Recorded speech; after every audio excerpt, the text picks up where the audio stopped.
Oh, it's loud. Alrighty, as soon as this thing says boop bloop bloop, I'm live. Which I think is, oh, my phone's turned off. My phone is on a battery.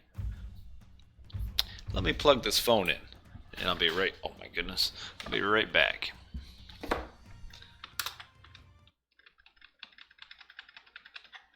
Okay, cool.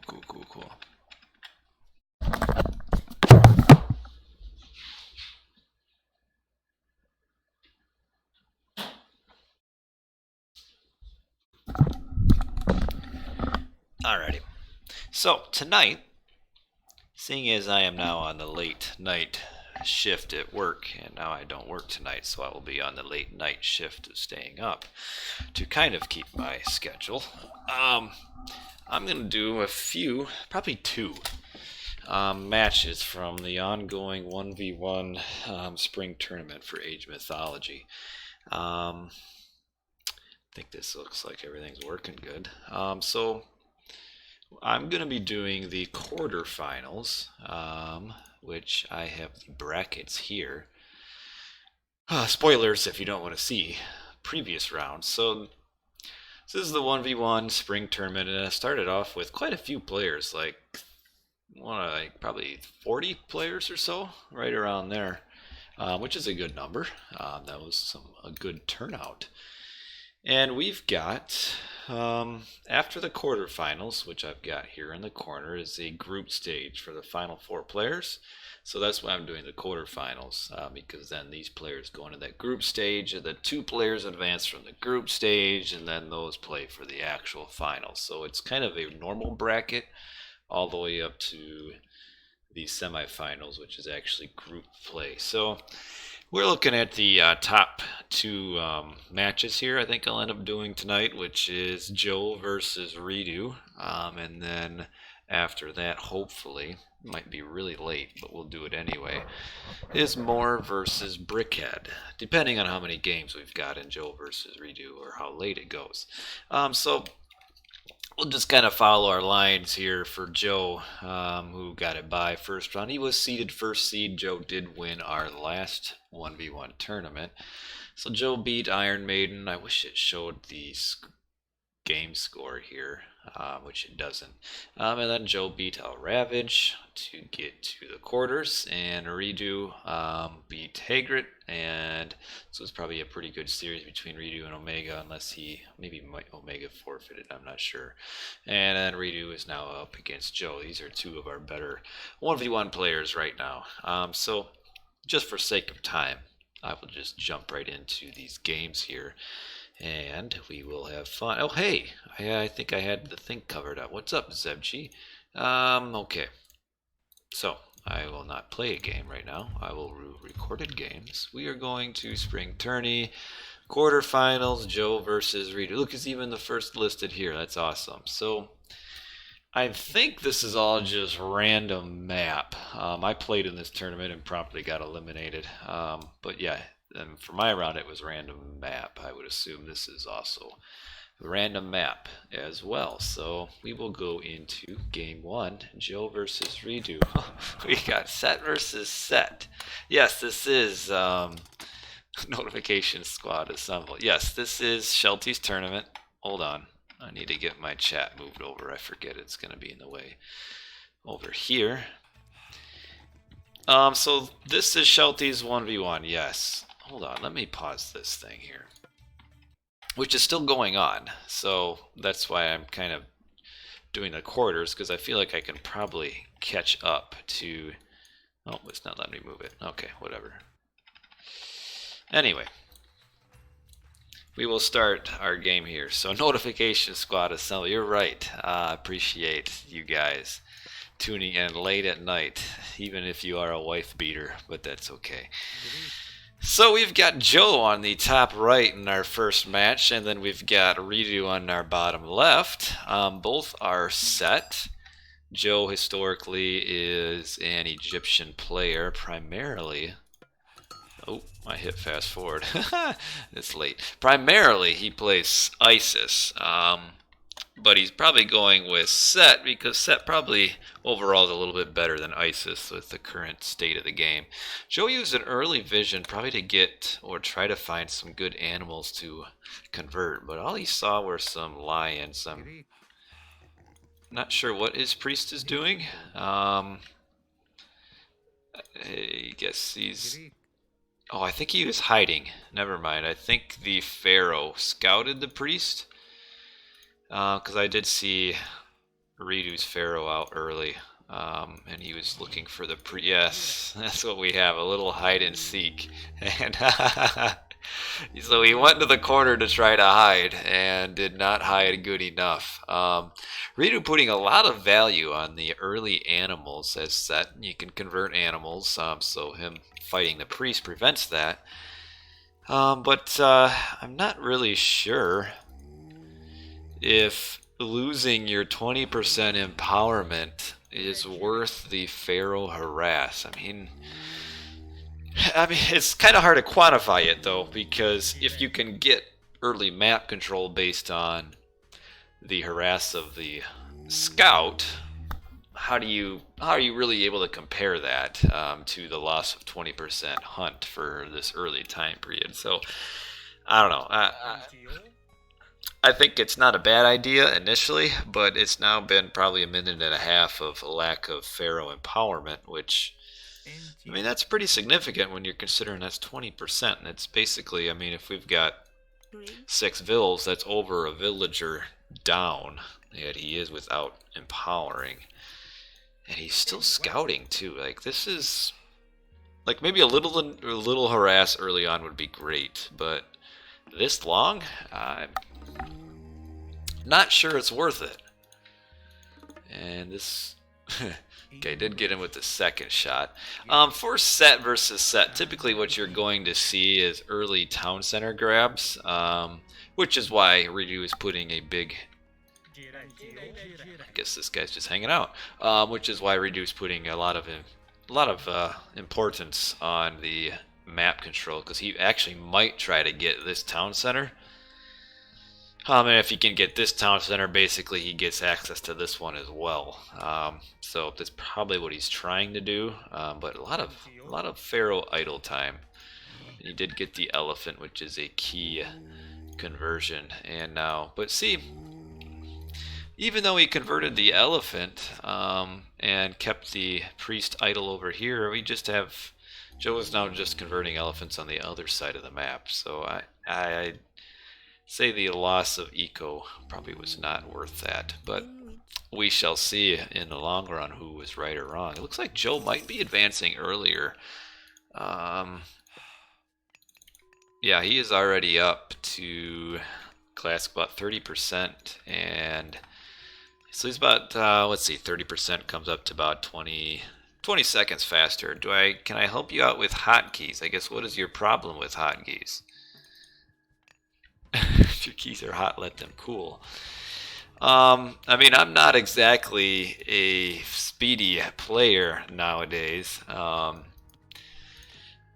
hotkeys I have set up are pretty simple. I just use QWER for unit production, just to go along with the line of units in the building. So first unit is Q, next is WER, and then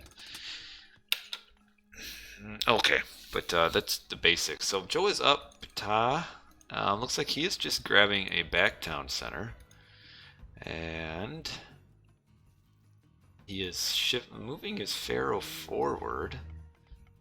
I kind of wonder why, unless he's going to shift just the... Oh, so he did get actually first shot on the Pharaoh though, and actually reDo is losing his... Oh, just in time, but that is a shift just to save a Pharaoh, and he still has to run his villagers, so definitely not worth it. And we can see already What I was talking about is that the lack of Pharaoh empowerment caused reDo to advance slower because he didn't have enough eco, and advancing slower just by that little bit allowed Joe to get first attack on the unupgraded Pharaoh, because Pharaoh upgrades automatically with the classical age. And with that pressure, he was able to push reDo off of the forward hunt and get reDo to waste shifting sands. And we see that reDo is now just starting his town center when Joe is already done and has already probably trained at least one villager. So, yeah, when we talk about whether or not that early Pharaoh harass was worth it in this game, definitely not. But I mean, yeah, I mean, hotkeys. I'll be honest with you, Mr. DS Burn. Hotkey. I mean, you really Age of Mythology doesn't require a lot of speed to be decent. I wouldn't. I mean, especially because you got auto queue and so few units that you really got to manage at one time. This is some nice pressure here, though. But yeah, I mean, obviously you want to use hotkeys as much as you can, but it's not like a perfected hotkey system is like, you know, StarCraft or something else where APM is really high, and it's not going to save tons of time. In fact, you'll watch a lot of players, even the good players, and you can see a lot of them don't use hotkeys for certain things.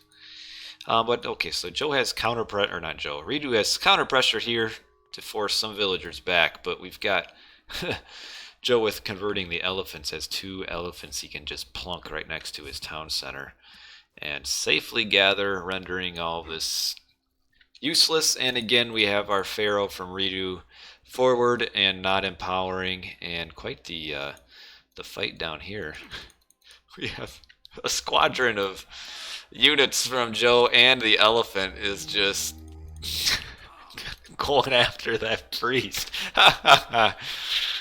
So reDo is again pushed off of hunt, and in fact reDo has one last hunt, which is this elephant, and he is eating pigs. reDo is way behind already at 7 minutes. I think if we probably check the gathered resources, I would hope that it will agree with me.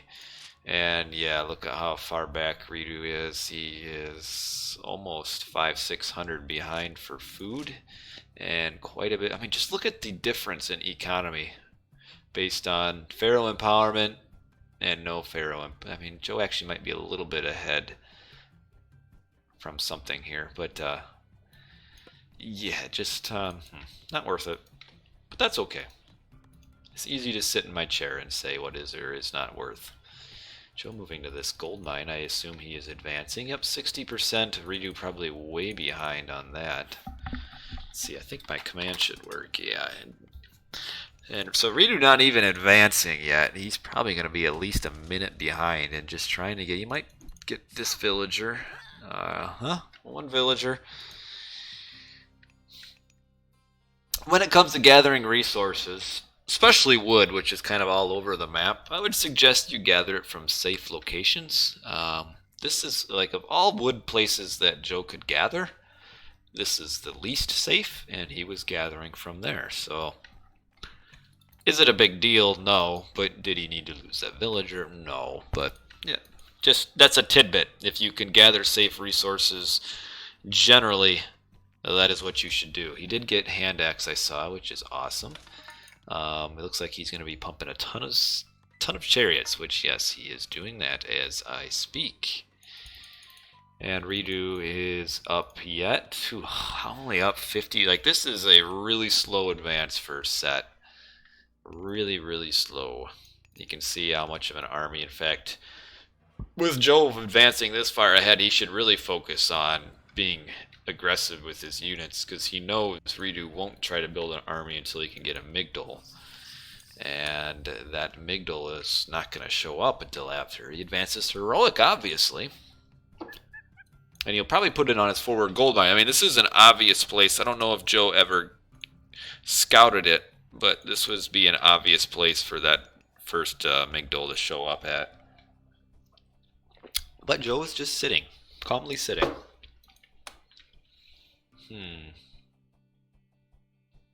What relic do we got over here anyway? Shingles of Steel, more armor, hit points for houses, and increases the attack of axemen. I don't think we'll see either of these town centers. Either of these relics get gathered. And Joe is still converting elephants for the long walk home for free hunt. Still eating hunt. Yummy, yummy, yummy. I wonder what a giraffe tastes like. Anybody in chat ever eaten giraffe? Let me know. Like, I wonder how much... You know what? If my phone weren't dead, I would look up and Google right now how much it costs to get a giraffe steak mailed to my house. Something tells me it's probably involves illegal poaching and would be rather expensive. So it looks like reDo is probably trying to get this town center, but he is way behind on his military production. We're just comparing armies here, and we're gonna have the Scorpion Men probably both suicide each other. Oh no. Surprised Joe is retreating from this, actually. Joe playing very passively, though he can afford it because he's advanced faster, got villagers faster. He's probably playing rather safe so that he does not throw away his early advantage that he got. So Tryptamine never had giraffe. Got a few people probably quiet that aren't answering. Maybe that means they have and they just don't want to admit. A lot of times in Eggy versus Eggy battles, you will see a $300 for a pound. Whoa. Alright, so this is a nice shift here that we saw from Joe. He shifted the Pharaoh, which is huge, and a priest and a bunch of chariots, which should allow him to pretty easily win this battle and prevent this town center from going up. And yeah, gotta get a few minions attacking this town center. There we go. All the villagers are almost dead. And she's gone. She is almost gone. Oh, she lives!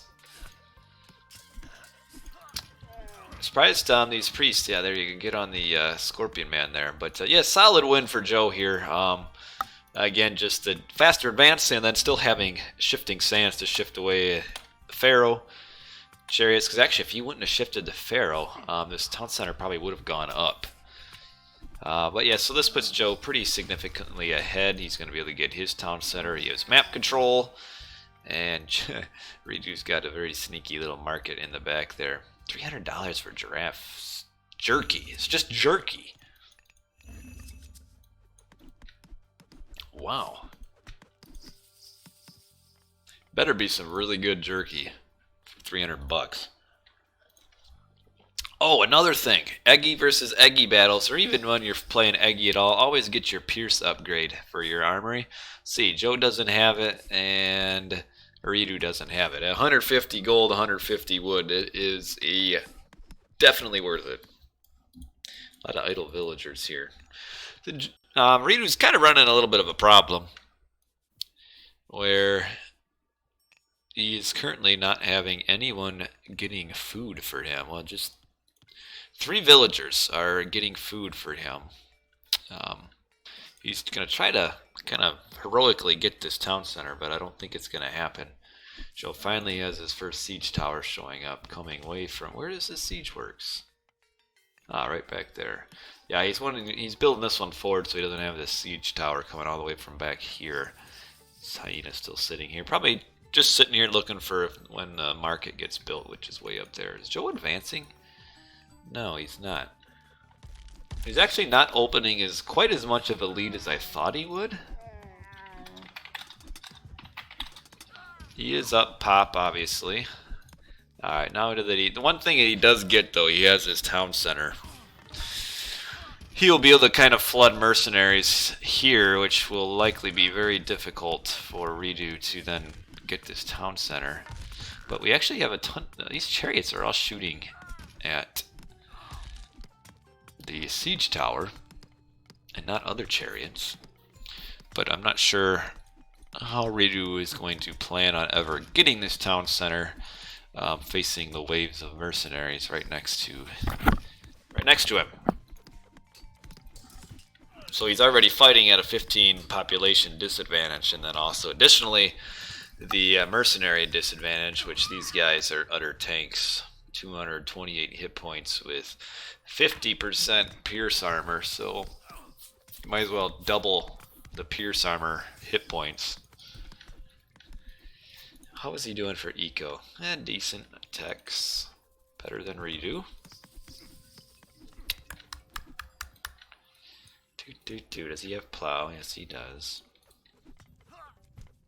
So yeah, we're probably kind of going to just see a little bit of a stalemate here, where Joe's really goal here, as long as he keeps this town center from going up, he is firmly in control of the game. Pumping 3 town centers to reDo's 2, getting fortified town centers. reDo trying to get a trade going, but with kind of a slow-moving economy, he's kind of got a lot of town centers that are not training because he does not have the food. Quite the fight here. I don't know why all these siege towers right here sitting back here. Needs to pull them up forward. Siege towers, great tanks when you're fighting chariot archer versus chariot archer. But these are all just gathering back here waiting for, I don't know, something. The apocalypse, or I'm not sure. There they go. They are now moving. But yeah, we see Joe is kind of opening up a pretty sizable score lead now. And he'll be able to push reDo off. Get this Midgard down, maybe. Depends if Joe targets the villagers. One lonely mercenary coming down here. This is kind of how Egyptian versus Egyptian typically goes in Heroic Age, is just a lot of siege towers and chariots. It's just hard. If you use like food units like camels or even spearmen, it's hard to keep up with the economy production of the other player. I mean, you're 50 food for spearman, and what is it, 50 for camel? I think so. And yeah, that's the cost of a villager for each unit you produce, and especially spearmen just get mowed down by chariots. So they're generally not worth it unless you can like manage to run 5 in and kill a bunch of siege towers. But yeah, we're looking here. Let's see. You gotta always trying to make sure your chariots are shooting at enemy chariots and not siege towers. Which right now Joe's are shooting at the siege tower. Now he is retasked to this chariot. But Joe's got the mercenaries, and that kind of renders the siege towers dead on reDo's side. And yeah, reDo's just going to have to likely fall back, and that siege tower getting in. Oh, did not quite get in that whack. If he can path block this thing here, which so far he's path blocking.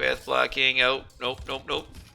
Oh, just barely got it right in time. Wow. This fight is actually going pretty well for reDo. He actually caught up a decent amount in that fight. I think he's probably out microing Joe a little bit. I would say overall reDo probably has better mechanics than Joe. But mechanics will not necessarily win you the game. Age Mythology, not the biggest of mechanical RTS games. So, yeah, Joe is up. Horus just based on his early eco. You might as well just use it right here. I would say, just use it. The sooner you use it, the more value you get out of it. It looks like this chariot's coming down for the line of sight. We're going to see it right there. He does not have any armory or building upgrades, which will result in this and that going down. And villagers flying through the air. Look at, they're all women too. This Joe, probably, I wonder if wife beater is Joe. Just throwing women around with his tornado. Domestic violence is never a good thing. Well, yeah, now we're kind of wondering what is reDo's next step here. I'd tell you if I knew. I'm not really sure though at this point, though. Joe is empowering with his pharaoh. He could probably afford to send him down here. But yeah, Joe well ahead. He's got Fortified Town Center. Got a really nice trade route with, he already got his trade technology. reDo is stuck in Age 3. Down a Town Center, down 1,100 points. And I see no place for reDo except to the defeat column. And by the way, these are best of 5 series, so that is what we are looking at. And now we're going to see probably this Midgard go down as well. Elephant on the siege tower, taking damage. Yeah, there's, I don't think, quite enough villagers here to keep this Midgard up. I mean, they're all down here, but I think reDo is rather substantially behind. And really, it just goes down to the very, very early game. I like to talk about this in my games, is that kind of little mistakes early on can result in huge mistakes, or not really huge mistakes, but can result in huge differences later in the game. And we had some little mistakes by reDo early, kind of wasting his Pharaoh empowerment, resulting in him aging up later, which resulted in him getting pushed off of Hunt, not getting a town center, and then he was just behind all game. Nice trade route here. He's got a pretty decent one, but he doesn't have his, being in heroic age, he doesn't have that additional speed boost, and yeah, he's not advancing anytime soon. So we are in the ends of this game. reDo making his spearmen trying to get at probably the siege towers, but yeah, we just see it. What do they got for Pierce armor? 20%. They just don't live long against the long-range chariots. We will likely see a game over anytime now. Your childhood memories, faith and science. My childhood memories too, and I'm no longer a child. GG, that is game 1.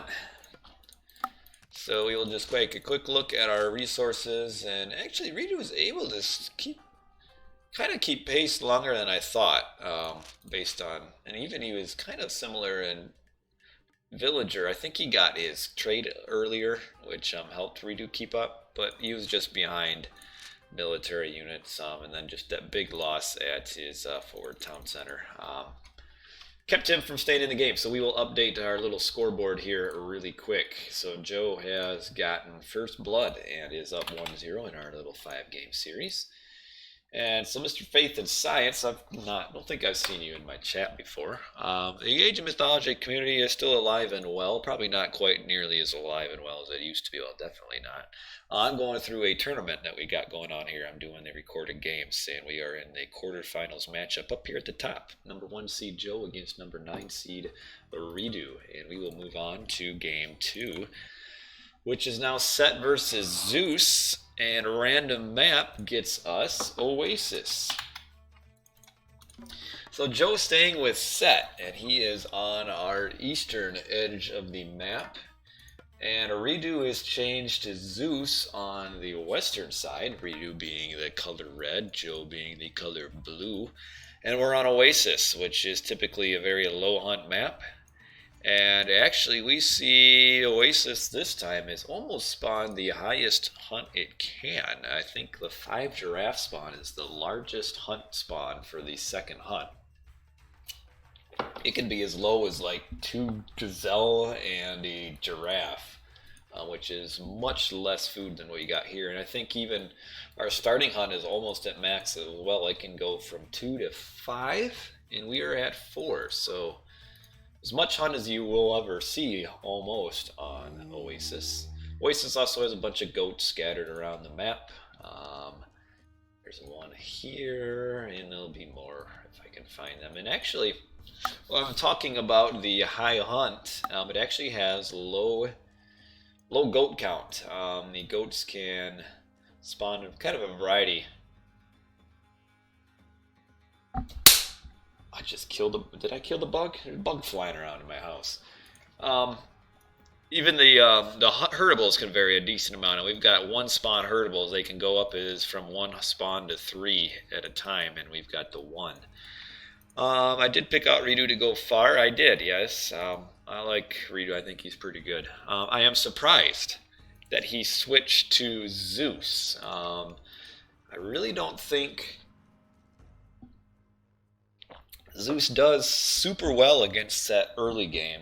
Late game Set has a really hard time with Colossus, but I just don't see the Zeus being able to reliably get to that late game stage. I'm just drinking water. I'm a very boring person, really. But yeah, so we've got Zeus versus Set. We talk about the Set's name of the game is Map Control, and this game will be no different. What we'll likely see here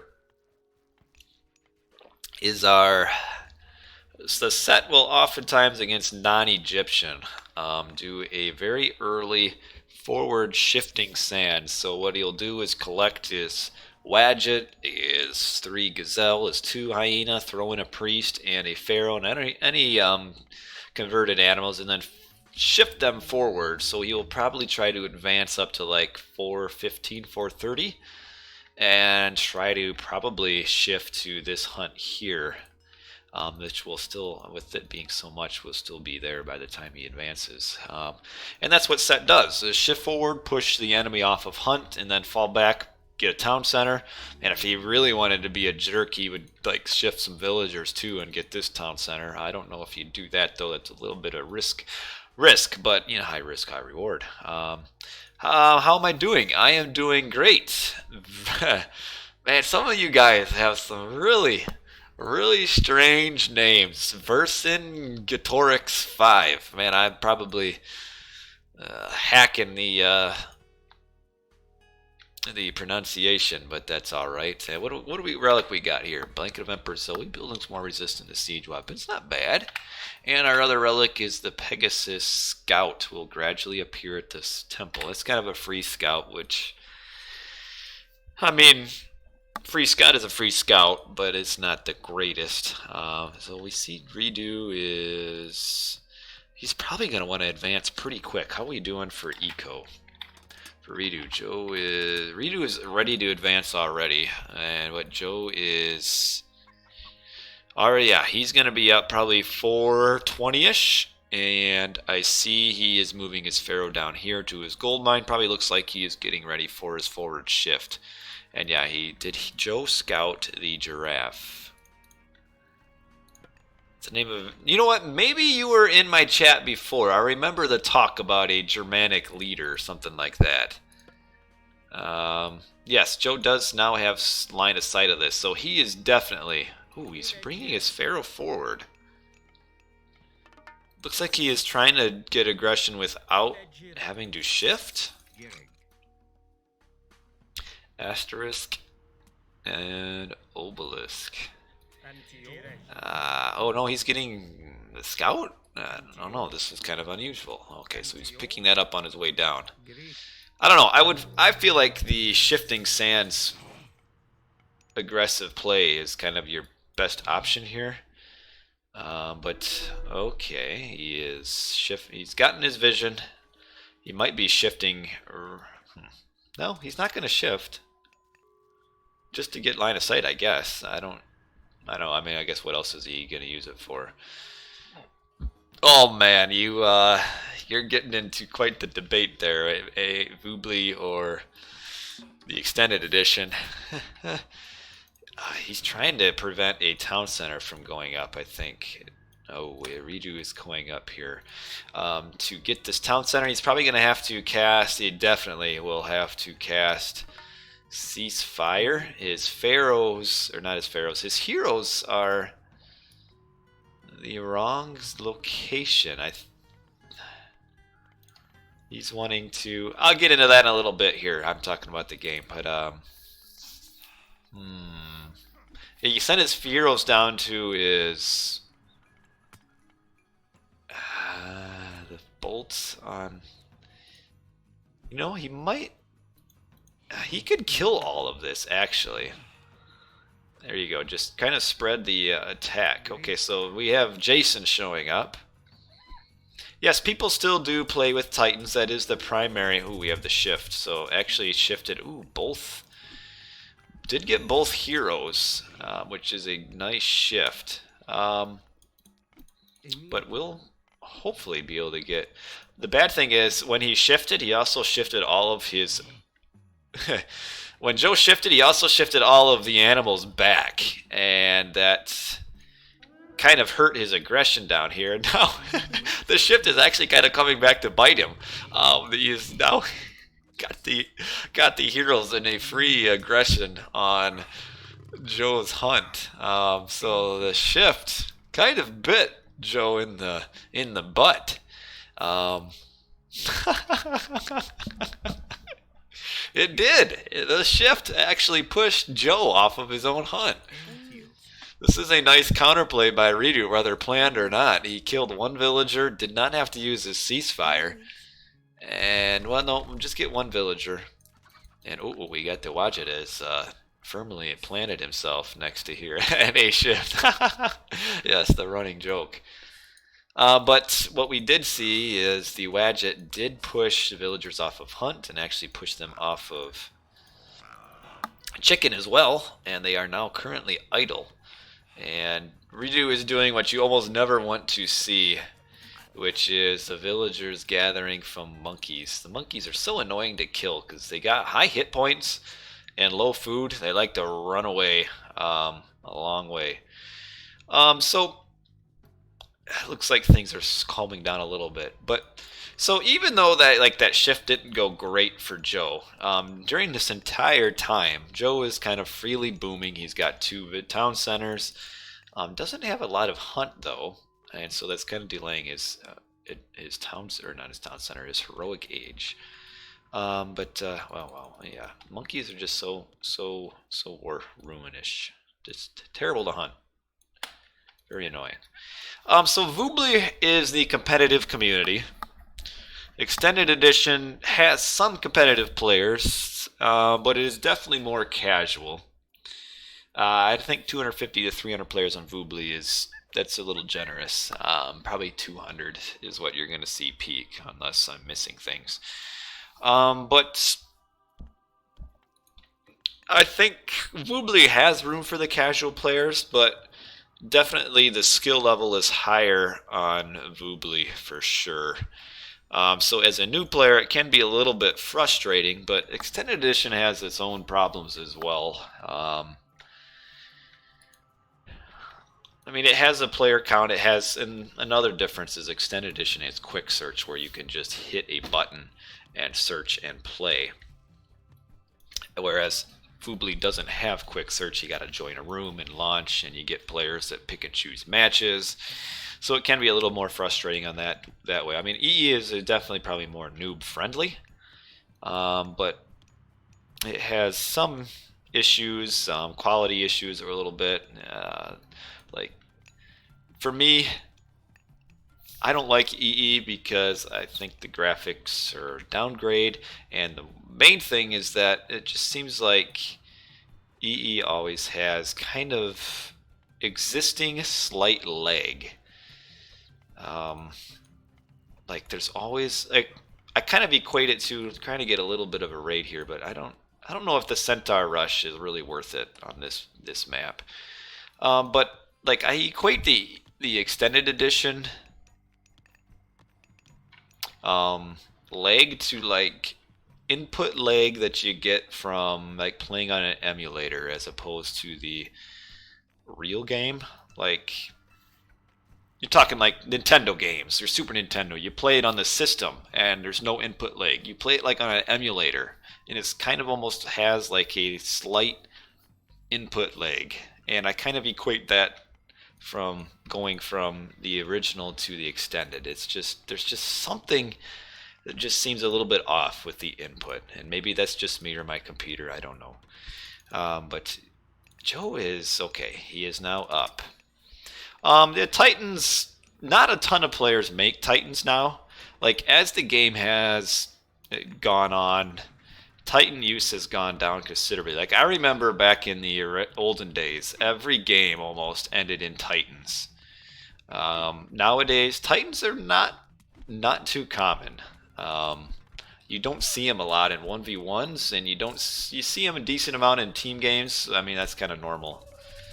So reDo is casting Ceasefire. Why is he casting Ceasefire? It causes, and during Ceasefire you cannot build fortresses or towers, so that prevents Joe from making his Migdal. Joe is now, I think, trying to respond with a barracks, but it's hard to build a barracks when it's on top of village or units. So he's building a barracks, and he already has a barracks right here, and it looks like he's getting a siege workshop. reDo uses a ceasefire to slow down Joe's aggression. The chariots are the main push from the set army, and if he can slow down the chariots, it can allow reDo to hang on for a while, long enough to hopefully get to heroic age before Joe is able to push on his base. For me, the lighting and stuff, like even if you have the original graphic like mod, there's like just like the lighting itself in the game is just off. Like even like Fog of War, sometimes you can't really tell where it begins and ends and stuff. So Joe is here, getting this. He needs to be careful with the centaurs here. Okay, so yeah, so what reDo wants to do is get his centaurs on the spearmen, but this is not a good fight for reDo. Yeah, like fighting under here isn't gonna do very well for him. He needs to try to pick off. Ooh, needs to be careful with his Hippocon as well. The problem with reDo is he just doesn't have any place he can really attack, and he's sitting at 2 town centers while Joe has 3 and is likely be getting his eco better. But reDo, I mean, the game's still pretty close. reDo just has to be careful not to lose army. And actually, Joe is a little bit out of. Yeah, Joe's a little bit too far forward, I think. He might as well just sit back and kind of try to poke a little bit. Like this is a winning fight for reDo now that Joe lost the Scorpion Man. The Scorpion Man is always huge. The Scorpion Man just does so much damage to Hippocon. His special is good. It does a lot of damage. But yeah, Joe a little bit too far forward here. Just needs to stay back, defend. He's on 3 town centers. No sense in going forward and losing his units.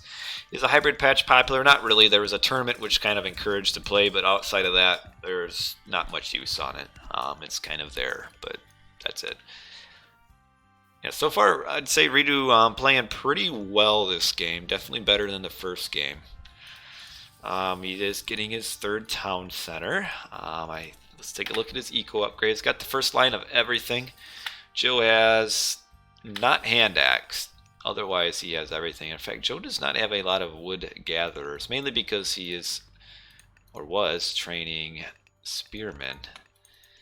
Doing spearmen because of all the Hippocon. And we still have reDo with a ton of stables down here. He's also doing some proxy builds up here to kind of get on this gold mine. What's up, Mr. Abaji? Joe still has 3,000 gold on this, though, and he also has, 5,000 here. I'm doing good. How about yourself, man? Doing a few recorded games here. This is a quarterfinals match from the spring tournament between reDo and Joe. We are on game 2. reDo will hopefully be getting up to age 3 soon. How is he doing for resources? So yeah, he is up full pop, 145, and Joe's 110. Looks like TSM player. I mean, this is what you want to do, though. I am huge on walls. Walls are so good. This is about an even fight. I'd say it'll go reDo's way eventually. But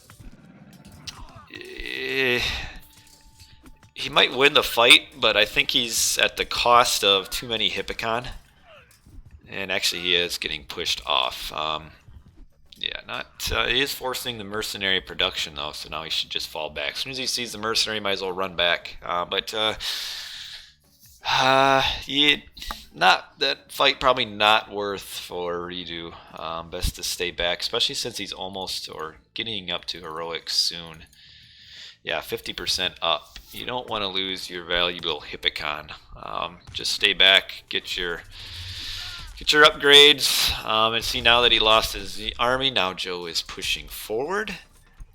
And fair attacking or empowering Midgard? I would say empowering, because empowering gets, not only does it increase unit training time, it also makes the Migdal fire more arrows. I mean, right now you might as well be fighting, no sense in empowering the mining camp. But one problem here that we see with reDo is that he does not have the villagers to kill all of these siege towers. He only has 3.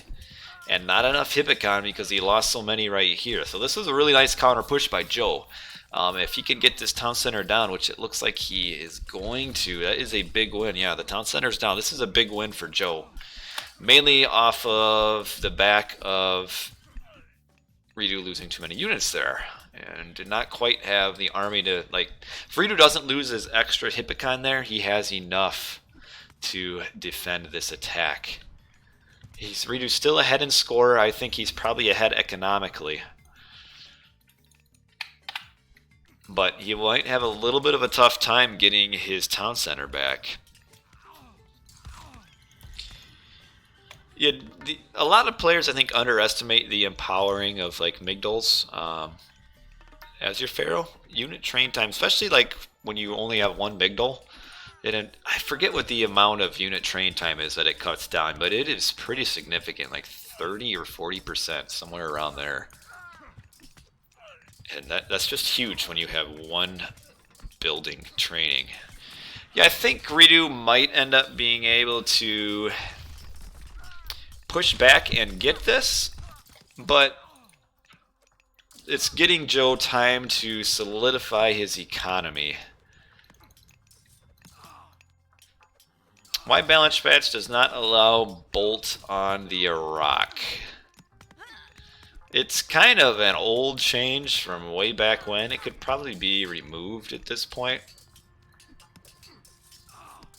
Originally it was just so it can't, you say you get a rock flying through and you got 5-10 units in there and you bolt it. But yeah, it at this point it could probably just be removed. I don't think there's really a need for that. That was way back in, like, one of the very first. It might have even been the first one, maybe the first or second version. But yeah, it could. At this point, probably might as well be removed.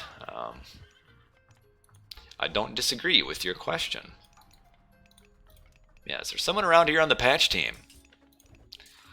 So Joe's got a couple Minotaur, or not Joe, reDo has Minotaur. Joe only has his Pharaoh. reDo, not a lot of army though. He needs to get his fortified town center upgrade, which he is not researching. Otherwise he might have a little bit of a hard time. Looks like he will get this town center though. Should get these spearmen on the town center quickly. Yeah. Should have all these spearmen on the town center though. And I'm surprised he does not have a siege tower. The lack of siege tower. Oh, he doesn't have the wood. So, this town center is going to be close. Those 3 spearmen are keeping up, but Joe could keep this down if he attests. Oh, too late. Too late. And I think Joe was getting the push there, where if he kept that town center down, that town center would never have gone back up. And I am missing. This is why reDo's army is so small on the bottom. He's actually got a nice little push up here on the top. Got some Petrobolus protected by the wall. I love this. I love ranged siege behind walls. So good. So good. And he has killed that Migdal. But he needs to be, okay, I was going to say he needs to be careful that he doesn't focus too much up here and lose his advantage down there. This is good. Actually, what reDo needs to do is get fortified town centers and masons. And with Joe, did I say Joe? What reDo needs to do is get that. With Joe not having siege, you'd be able to keep this town center, but he's going to have to come back because no armory upgrades, and he might lose his town center. In fact, he should be trying to repair back and forth. So we kind of have the back and forth here. Whose town center will go down? And it looks like this Joe is going to maybe get this town center down. The villagers are coming. Do we have an armory upgrade coming? We do not. Or a building upgrade. Oof. This was a severe misplay by reDo right here. He might not even get this town center down. We got masons coming up for Joe. That is a big technology. And then he'll have some mercenaries that can come up. What reDo needs to do is send some villagers forward to re-wall around his Petrobolus. Otherwise he will lose his Petrobolus to mercenaries. Because yeah, he could easily re-wall. But yeah, that was a disaster. That was disastrous underworld for reDo. He underworld his army out and then didn't get it back fast enough. And I don't know if reDo, he's not going to be able to get this town center down. Got masons upgraded. reDo does not have any armory upgrades coming, or I keep saying armory, I mean building upgrades. Not have any building upgrades coming, and he's kind of got a what is now a suicidal attack up here because he just does not have the army to push through. And if he's not careful, he's going to lose his underworld. He needs to repair that bad boy. And just this army here is just now misplaced. He needs to send him back down here. Ooh, yeah, this was a huge, huge turn of events. Like, up until this underworld snafu, I would have said reDo was in control of the game. And he controlled his way right out of the game with that underworld. Joe's going to be up 4-2 town centers. What do we got for technologies coming? reDo is up Hephaestus, but I think that's not going to be good enough. I mean, if he gets his temple up here, really what he should do is delete this temple and rebuild one up here so his Colossus will spawn here. Because one thing Set really struggles with are Colossus. Set does not have access to mummies for the insta-kill. So he will have a hard time with the Colossus, but if the Colossus gets down here, a long, long time to go up here. Joe should just continue to push through down here. Probably get all of his building upgrades, even architects. Yeah, Gold Colossus is a tank army, but he wants the Gold Colossus to take down the town center. I'm really surprised he is not, like, if he just builds a wall here, here, here, he can camp his Petroboli behind there and get free shots on the town center. This game is still very close, though. Because reDo, as soon as he gets Bellerophon out, we'll be able to hold this. Oh, he does. Does he have any? He did get Masons. And I think he will eventually. No temple. Man, this game is close. Joe is probably not close to advancing, though. Because, like, if he were to advance with, like, Tornado, that would be a win. But a few too many elephants. Like, he doesn't really have any damage dealing units behind all of this. So this army will quickly disappear, because this is kind of his damage right here, is five chariots. And that's just not enough to kill these villagers. So, like, this is a really bad attack by Joe right now. Kind of the game of throws. Because, yeah, this is just a waste of an entire army. And, man, we just see he just can't put pressure on this. And just just upgrade the walls. Get that wall in. So Myrmidons. Myrmidons get an attack bonus against all non-Greek human units, and that is why reDo is making them. Magic noticed I have money. You restored in 2 seconds or old good love. I told him I don't treat like a player. Well, the unupgraded Colossus aren't what you're afraid of, because they only got 50% hack and 1100 hit points. What you want are these, the silver and then gold. It's not. I think it's because all quotes come from Trueloke, and pretty much all of Trueloke's comments have homosexual connotations. But yeah, this game is close. He should stop building his Petrobolus. As long as he does not have a wall, the Petrobolus is a wasted unit here. And the Colossus is regaining his hit points, eating these trees. So the Colossus can eat trees and gold to regain hit points. I think he... I don't know if it's... Maybe someone smart in the chat. Sigma's kind of a smart guy. I think it's the same, like, speed that you get from... He regains as far as regaining food from... Or food. Regaining HP from both. But yeah, Mr. Tank here... Yes, Merms do get bonus against Axemen and throwing Axemen. I can almost guarantee that. Pretty sure that they're... Yes, they do. Unless it's like negated with a counter attack. But the Merms just get an attack. It's just against the... It's just a flag, a unit type, which is non-Greek unit or something, and pretty much every unit that's not Greek obviously has that non-Greek unit tag. This is trying to say who this is a good fight for. I'd say it's a good fight for reDo. He needs to, Joe needs to run his chariots a little bit further back.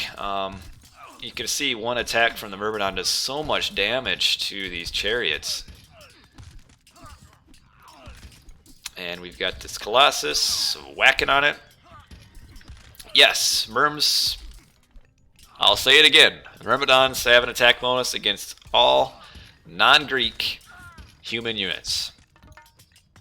And a non-Greek archer falls within that category. Now we have the Silver Colossus, which gets him plus 200 hit points.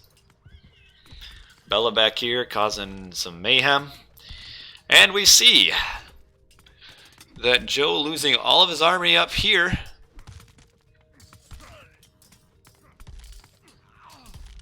has now no longer has an army to defend. So kind of a game of counter pushes.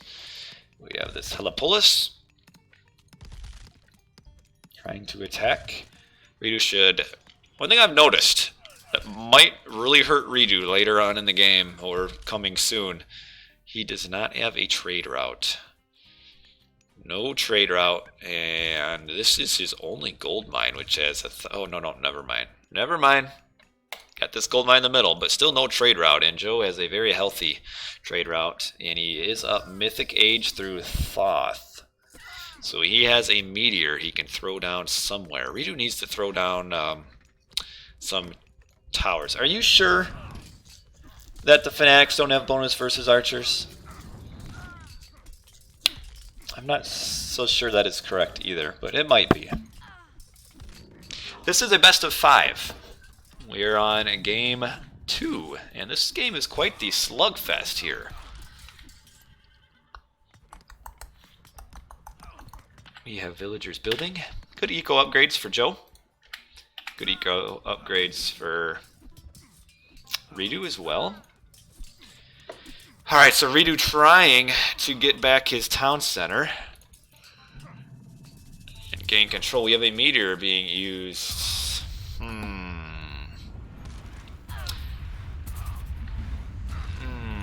If he gets one more lucky...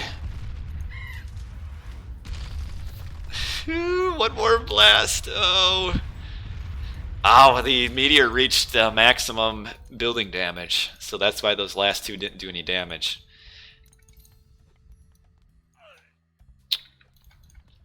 Meteor, a very impressive looking god power, but it oftentimes kind of disappoints. So, why didn't those last two meteors on the town center do damage? I will tell you. God powers that do damage all have damage caps, and it's typically it is split between civilian, military, and building.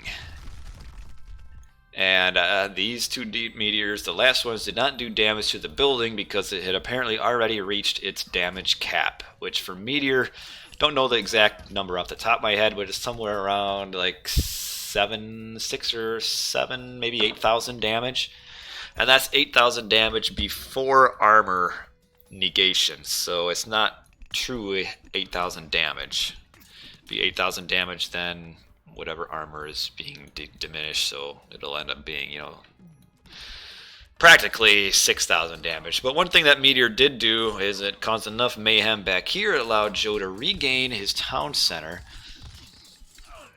But Joe is facing these Colossus, not quite golds yet, and this Pharaoh with the, whatever the name of this technology is, bonus damage versus myth units, does do decent amount of damage to the Colossus yet. Colossus at 80% pierce. Needs to send Bellerophon in and bounce his way down to, Pharaoh, needed to, we have a priest. Priest doesn't do a ton of damage. I think he's trying to run his Colossus back. But yeah, kind of the game of we have the two pushes here, and it's kind of fascinating. reDo down 2-4 town centers is actually pushing on both sides of the map. So late game, I would give the advantage to the Egyptian based on the mercenaries. But Zeus isn't too far behind. I would say Set versus Zeus is pretty close because it takes a ton of population to kill Colossus. And that can kind of help narrow the gap as opposed to Isis or Ra, who has Osiris and then can kill. Oh, so we do have, oh no, not yet. Really what reDo should do is throw down some walls here, upgraded walls, wall, and forget his aggression here for now and go all out here since he's already right here on this town center. And he does need to upgrade his siege, though. Also does need to throw down some forward towers here. Forward towers with crenellations really do eat up mercenaries. This is patch 2.0 or 3.0, Voobly Balance patch 3.0.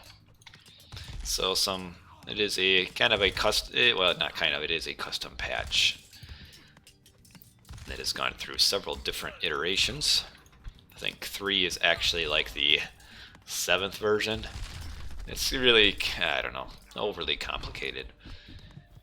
But yeah, we see all of these units here just to defend from this push with Colossus and Siege. So like, when you're talking the game of population, the reDo's push here so far is actually really saving him a lot of time, or not a lot of time. It's really winning him a lot of in the population count because reDo has like almost no military here and is forcing at least 8 units here. And we have a, I don't know, at this point I feel like your chariots doing a raid on villagers isn't worth it.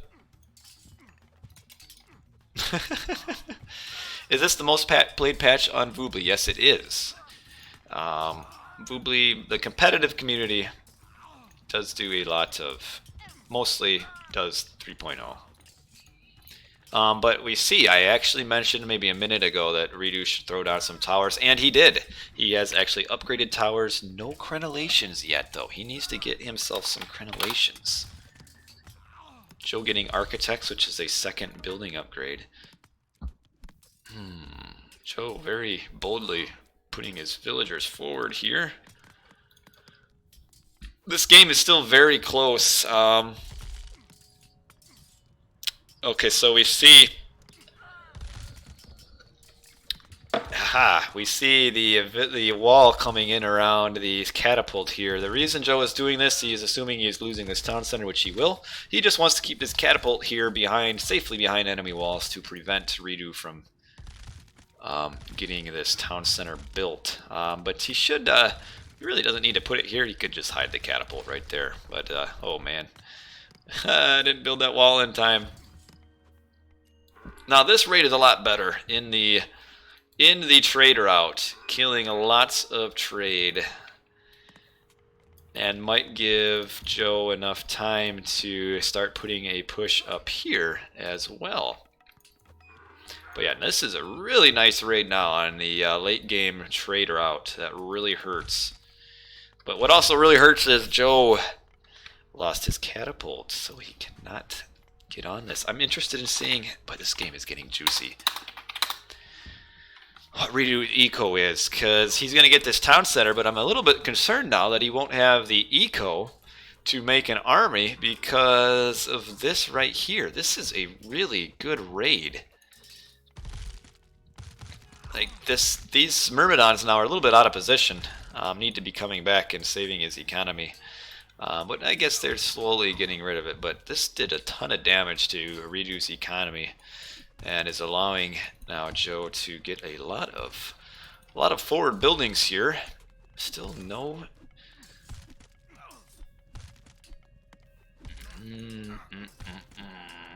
no final upgrade to the Colossus. Trying to get on that Pharaoh. Man, look how much damage it does. Hardcore history with Dan Carlin.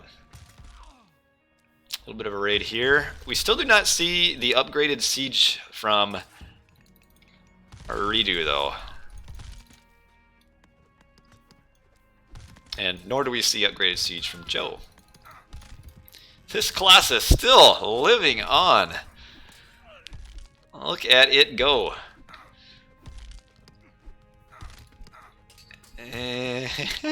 Finally down. We just see all these, yeah, just the lack of walls here, and this siege is pushed back. Very close game, very close game.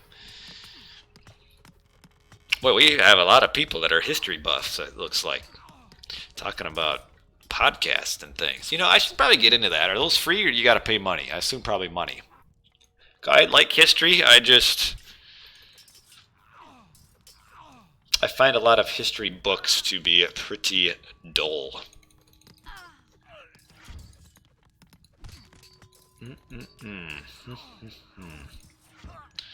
We're looking at reDo. Is he at full pop?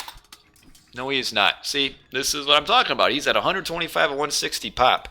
That raid on his trade really put reDo behind, so that he has his town center. He's finally back even with town centers, but now that he has his town center, the poor reDo doesn't have the economy.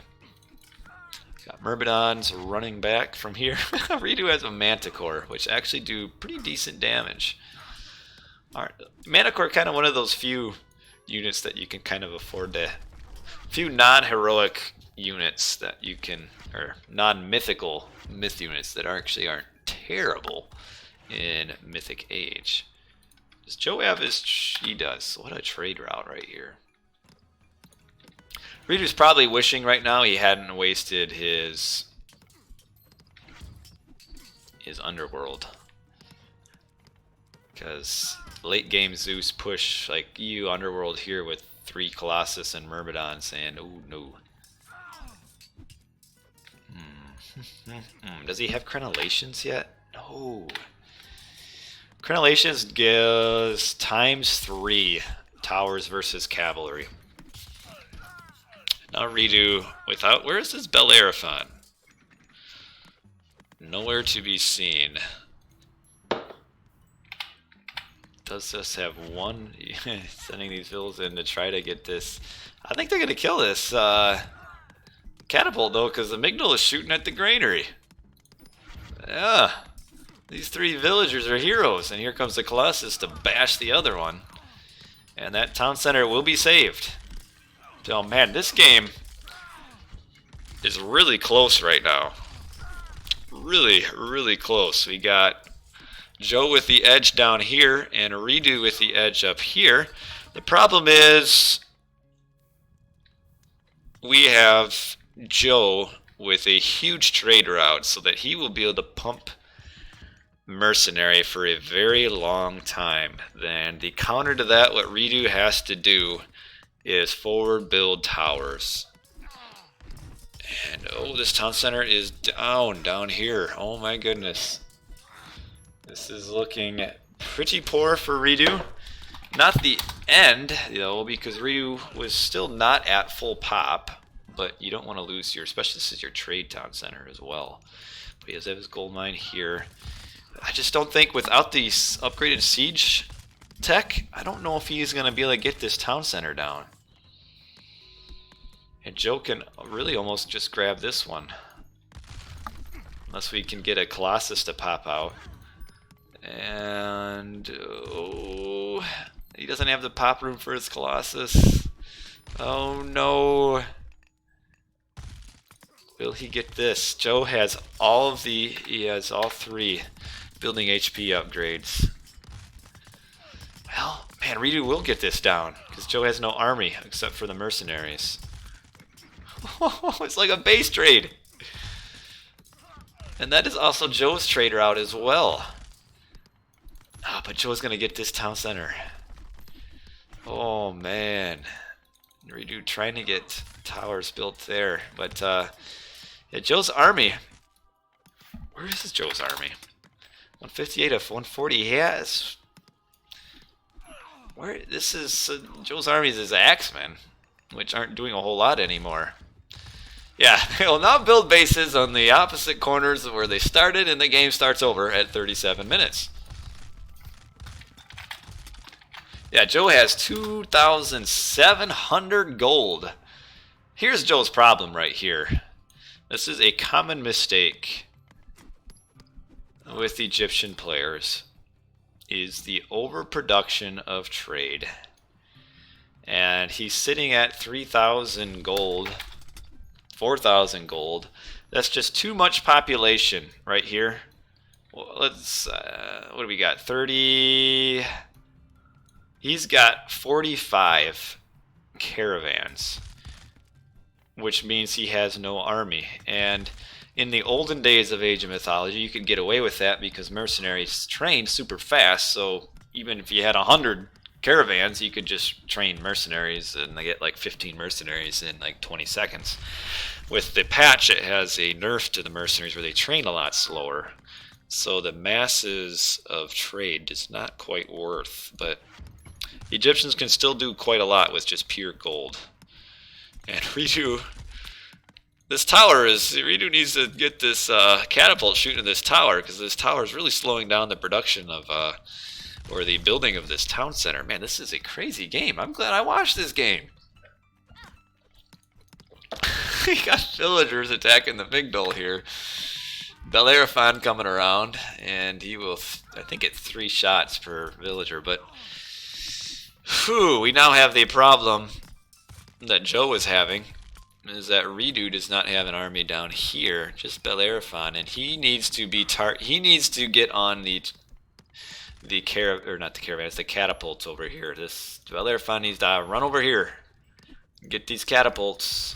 He cannot afford to lose another town center. And we are back up, folks, to 3 versus 3 as far as town center. What? Oh, reDo is Bellerophon way out of position. You can't afford that. I think he's lost track of his Bellerophon. But we've got hero villagers coming forward again, whacking away at the catapults, and Bellerophon is just dying for no reason. But that's okay. Boy, I'm really interested. How is holy cope? What did I do? All right, disaster averted, whatever you want to call. reDo's still not at full pop though. Joe is full pop, has a lot of resources in the bank. reDo just needs to kind of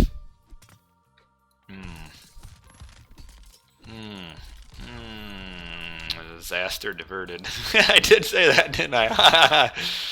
Oh no, reDo's gonna lose his town center because of his Bellerophon not killing the catapults. Oh, not good. And this army kind of out of position. Like, really the way reDo can lose is by losing here.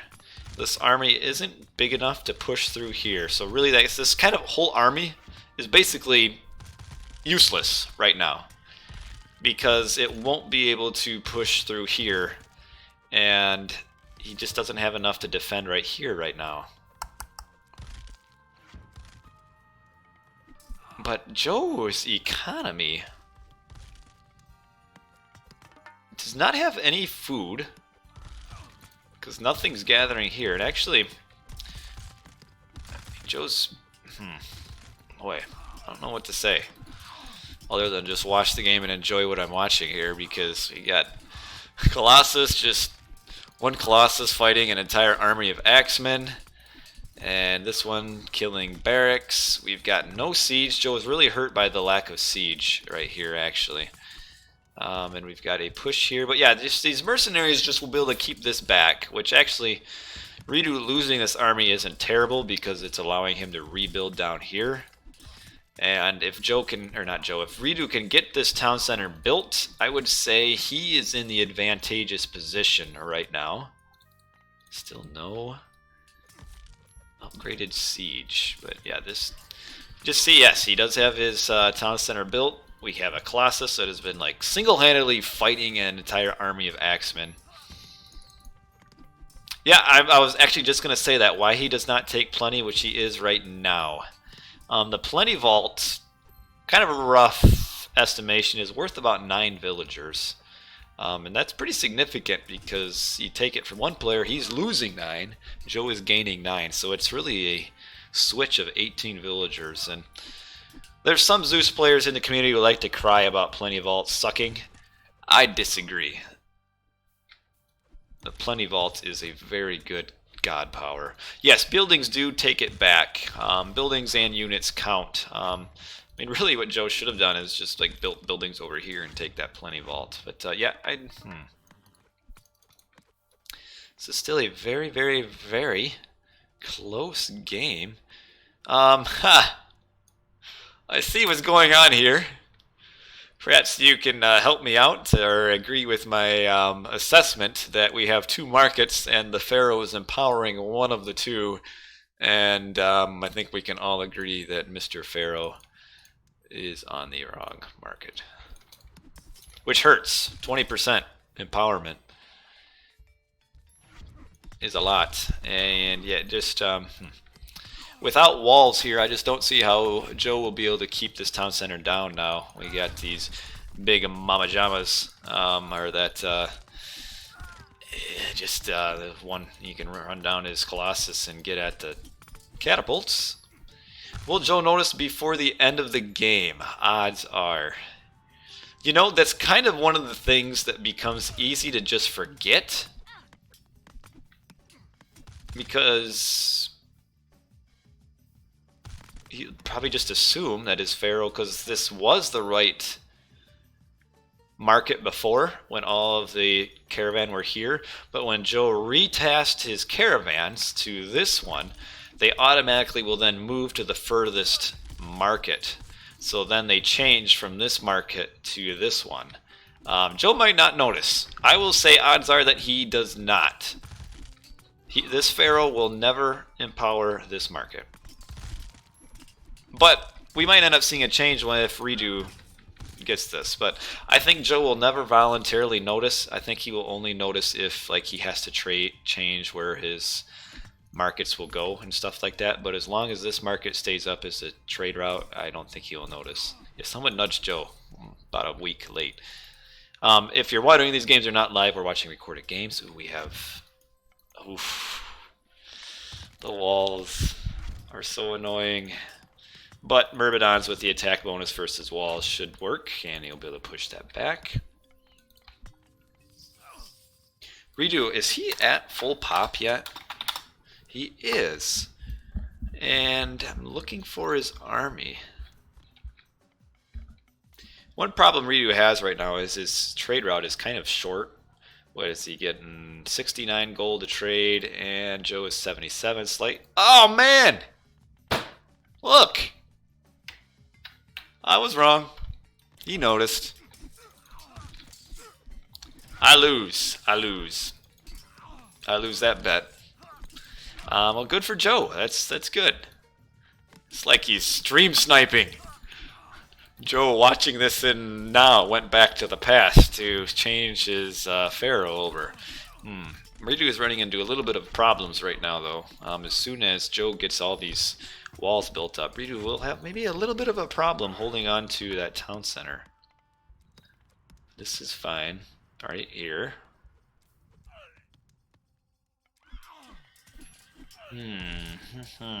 The one nice thing that Zeus has, though, is the flying Bellerophon can just hop over walls and get to the catapults. I like this. Joe reDo is taking Joe's farms. I like it. Does the Pharaoh in a market make the carts go faster or bring more gold? They bring more gold. So what it does is when the unit drops off, if it's empowered, the empowerment will increase that drop off. So the Pharaoh empowers 20% for set. So the 77 gold being dropped off will have that 20% boost when it drops. So they don't actually go faster. And that's the same way it works for villagers as well. This is a pretty hefty push right here by Joe. Problem is, too many axemen, not enough siege.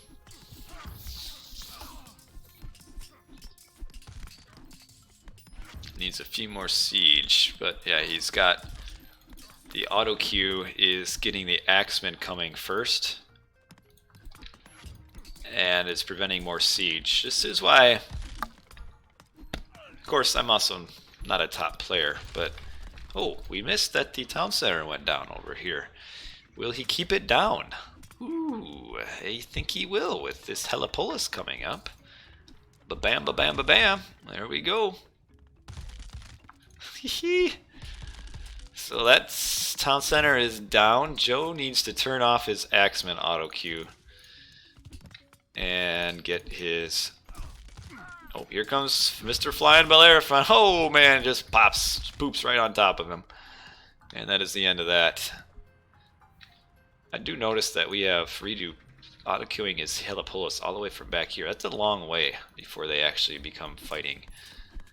But I am giving. It looks like reDo is definitely pulling this one out so far. He's getting some nice aggression over here. The set player is just not enough siege down here. Like just the axemen, just are giving no value down here. Just needs to forget the axemen. One thing I don't like about autoqueue is that it will get your the least populous unit will train first. And so that's the axeman. So he keeps getting axemen popping out of these barracks, coming up here fighting Helepolis for no real reason, and he is not getting enough siege popping out of his siege works down here. So if he just turns the autoqueue off down here, which I think he maybe did now. Yes, he did turn autoqueue off, so that's why these siege are now showing up again. But look at all the resources that Joe is floating. Joe has 15,000 resources in the bank, which should tell him he needs to delete some civilian units. Look at all of this. Axemen at, what are they doing? 8 damage a swat to the Helepolis. Taking a while. Casual 10k wood. Yeah. Ooh, this town center is down though. But Bellerophon has showed up. And the Colossus has re-killed all of those.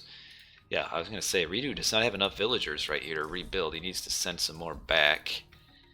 And he is doing that. Man, this just the repair. Really hurts reDo never getting the upgraded siege. Yeah, he does not have iron. Yeah, some key technologies are missing.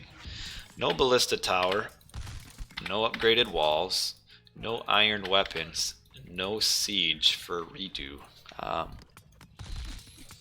That siege tech is such a huge tech.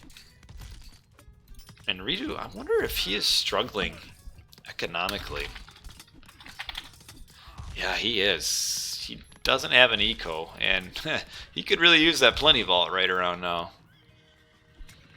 But yeah, without the upgrades to the siege, it just... I don't think he'll be able to get this town center down. So I actually just said that it looks like reDo was in the advantage. Not Joe has turned the table on me, and he's doing pretty good. Right up here, he's got mercenaries, chariot archers, rebuilding his towers. reDo is getting his town center back though, because again we have Joe struggling with his siege production.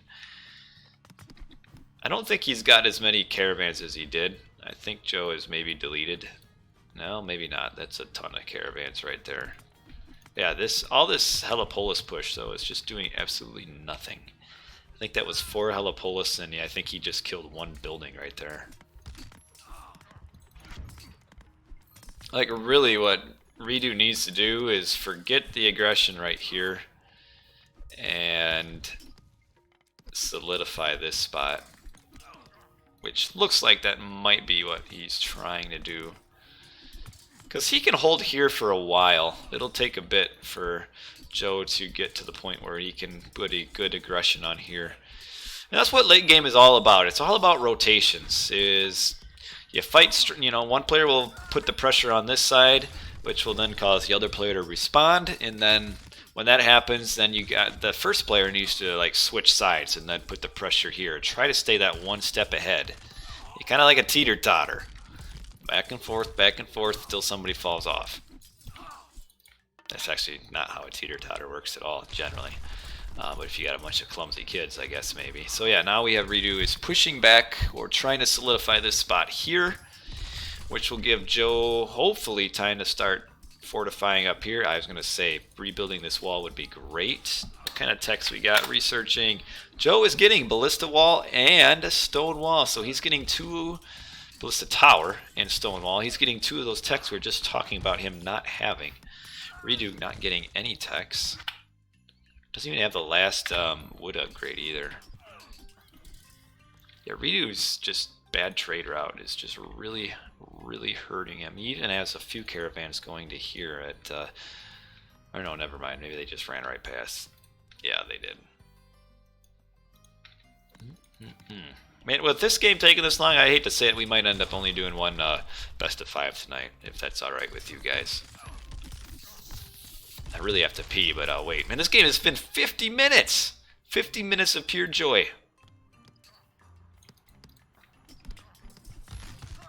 Yeah, sorry, no 24-hour stream, but now that I'm on night shift, you'll see more of these streams. This random wall right here. This wall was built eons ago. Yeah, I gotta get this done. Does he have all of his armory upgrades? Yeah, he does. You know, this relic down here, the one that gives buildings more resistance to siege weapons, would be great in a long game like this. Never did get his final gold Colossus upgrade though.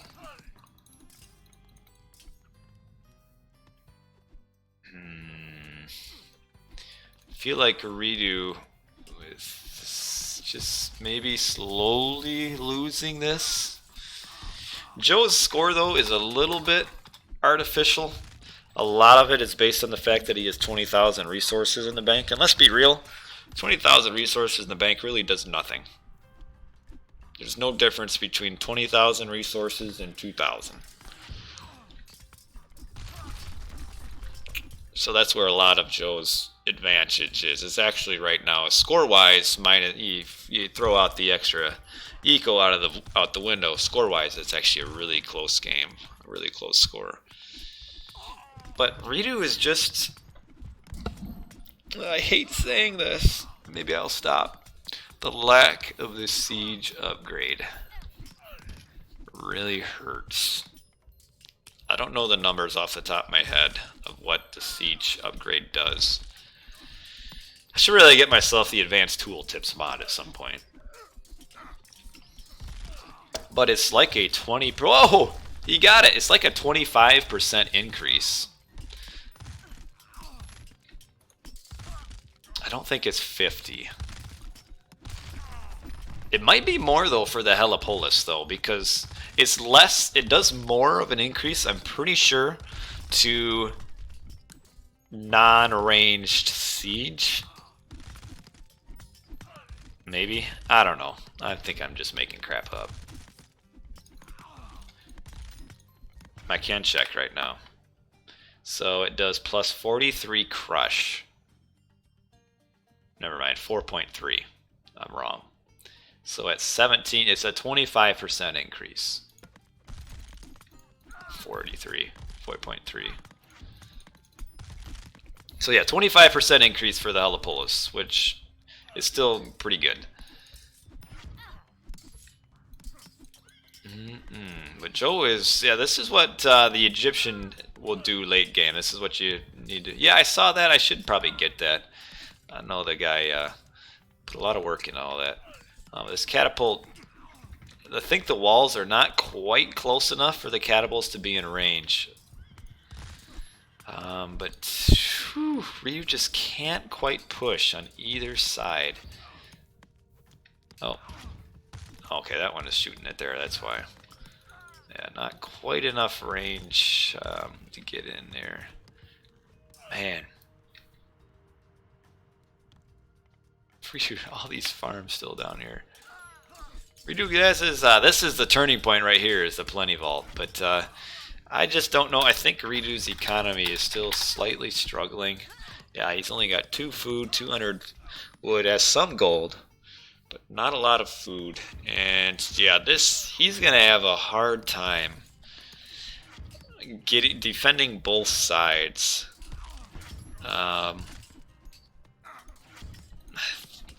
I don't think reDo's gonna be able to pull this out now, because he just has nothing to kill these catapults, and he's gonna have a hard time keeping his town center up.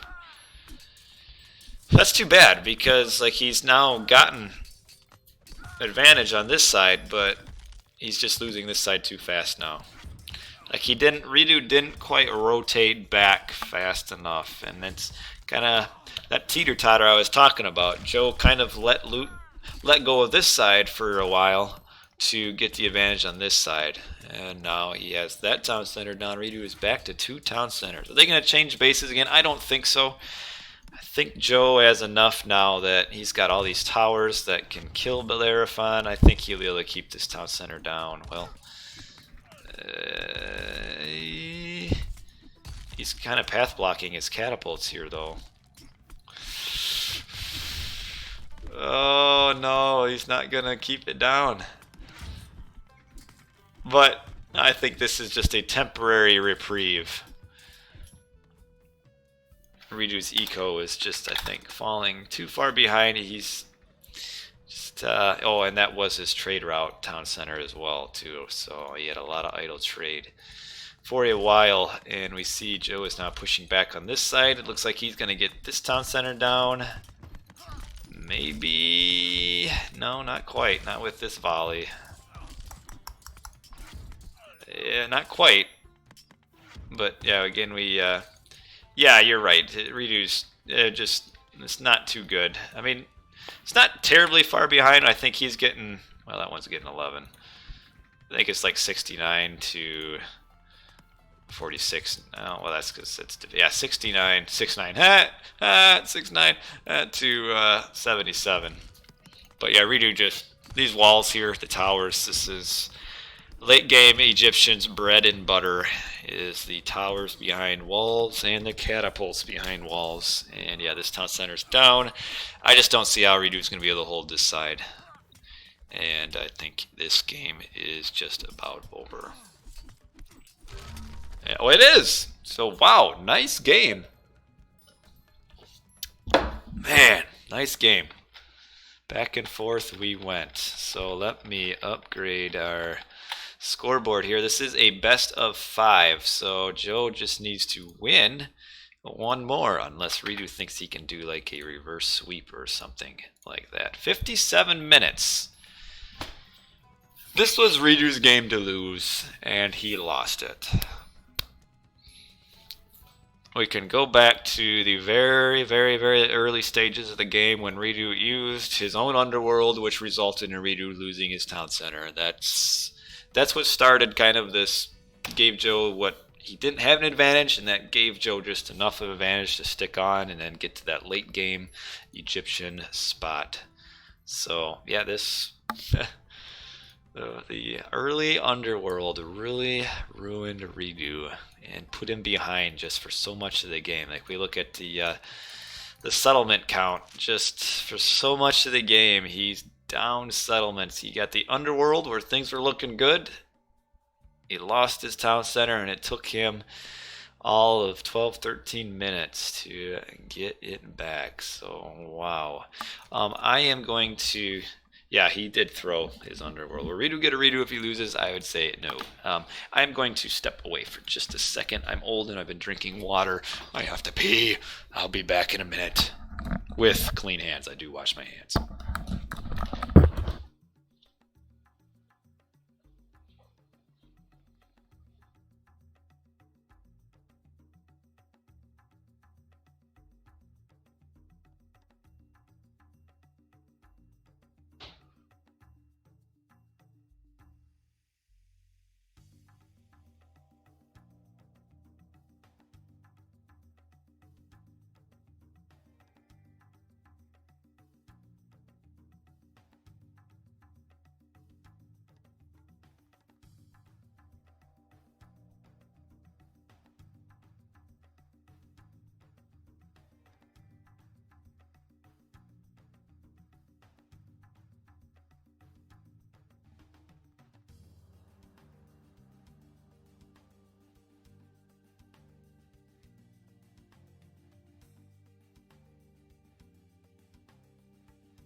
Alright, gentlemen, I'm back.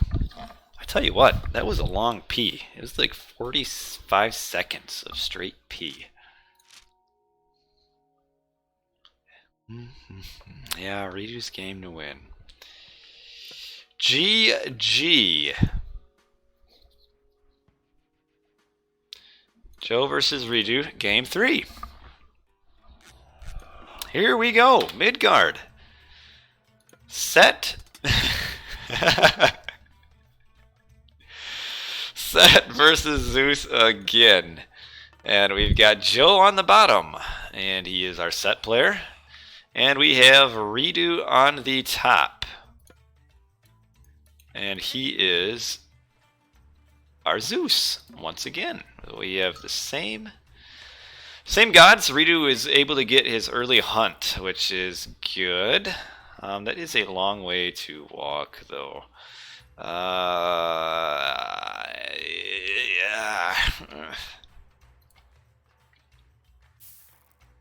I guess, but it's not even that much hunt.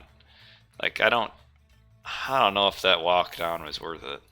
Because hunt does gather a little bit faster than berries, but not a ton faster without hunting dogs. And obviously he's not going to get hunting dogs on a water map. I think he probably should have just stayed here and eaten his berries, but it's alright. So Midgard, we go from two land maps? I can't remember what map game 1 was now. Oh yeah, it was Blue Lagoon. So we went from Blue Lagoon to Oasis to Midgard. Midgard is a very interesting map. I like it. Midgard, amongst the community, is probably one of the least liked. I guess there's a variety of different reasons. But why people, or maybe they don't have a reason at all, or maybe it's just because they're bad at it. But I like Midgard because it's got a very nice balance between land and water. And if you ignore water too much, you'll lose land. And if you go on land too much, you will lose water. And so it's just a very nice balance. Looking at the gold mines here, we got pretty even gold mines, kind of a row across the map here, another row right here, and then this kind of odd one out on the side. Town centers, redos are both on this side. I'm seeing 4 cows right here, Mr. Beater. And I'm seeing more down here. One nice thing about Set is that he can just convert some walrus and send them in to be freely eaten. You're right, cows are not goats or pigs.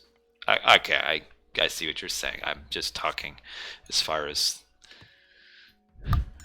with the game itself. Cows really aren't much different than goats or pigs. But okay, all right, sure. Do you want to say that? We do have orcas though. These things right here, and you cannot do anything with them. They're very beautiful decorations. Look at them. Smoothly swimming with some very strange graphics there when they get out of the water. I'd like to say that was like good graphics, but we'll move on. Strategically, what will we see here? Maybe more beautiful in EE, maybe. That's a good question. Man, these type of games can go just a variety of different ways. I will say I feel like this map probably favors Set, the water. Very good for the Egyptian. I mean, it's helpful for Greek as well, but the cheaper docks and the ability to have fishing boats build docks is just a great boon to the Egyptian early economy. But the Zeus can do a lot here, and really, I don't know, I don't really want to even predict strategy because it can just go a variety of different ways. The Set can grab town centers and kind of do more of a slow heroic. We can have a lot of water battle. We probably won't though. We'll probably see little skirmishes on the water and then more fights over town centers. Joe does not have none of his forward gold mines are really very protected. Like even this one by the town center really isn't protected. Like really if Joe gets this town center, it's kind of protected. But reDo going very far forward, which tells me that he will be trying to do some early land pressure. He is up with Athena 50%, so right at 430. Joe is not even up yet. That's pretty standard. reDo not building another dock yet, though. It looks like reDo will definitely be wanting to do some early pressure on land. And Mr. Vercingetorix 5, the old general, is saying yes, fast and hard on land. So if that works, it's awesome. but it's kind of almost like an all or nothing strategy. And oh man, he is going hard on land. So this is one of those things that can make for a quick game. If it works, you can get an easy win. If the set player, or really whoever it is against the Zeus, is able to defend, it's the end. So I don't think we're going to see a 50-minute game here. I think this game will be decided pretty quickly. So Joe is seeing this very quick advance, 430 through Athena, and is walling up quickly.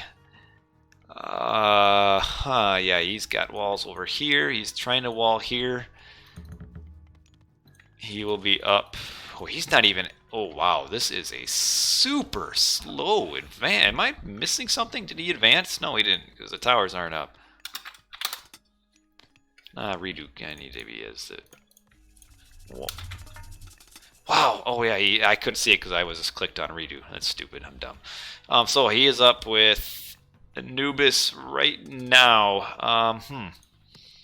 Will they be able to sneak in and get this?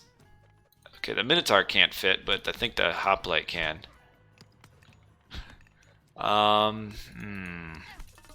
Okay. So you got snakes being used.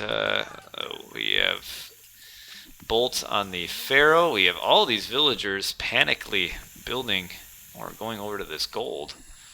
Surprised? Not quite sure what all this gold is for. Like every single villager. Oh, is he housed? Is he playing like me? Oh, he's not housed, but reDo is.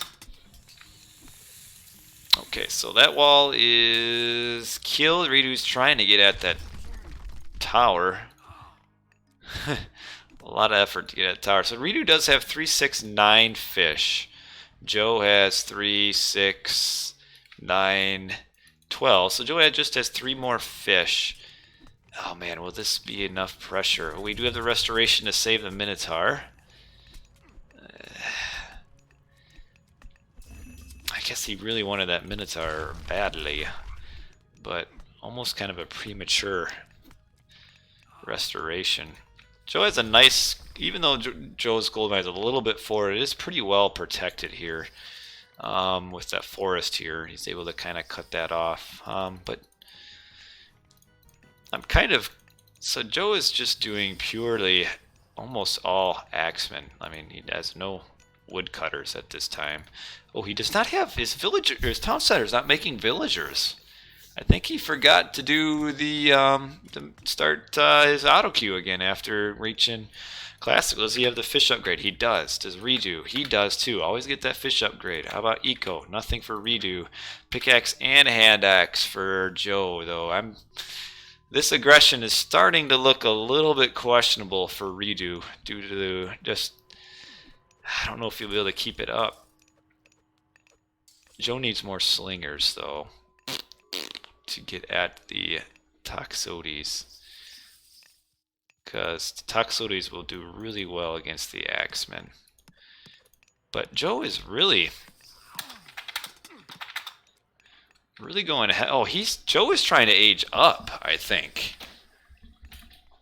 I'm not sure that's the right answer or the right decision, because that's going to be 1,300 resources just to age up, and he'll have to get a, I guess he's assuming that if he ages up,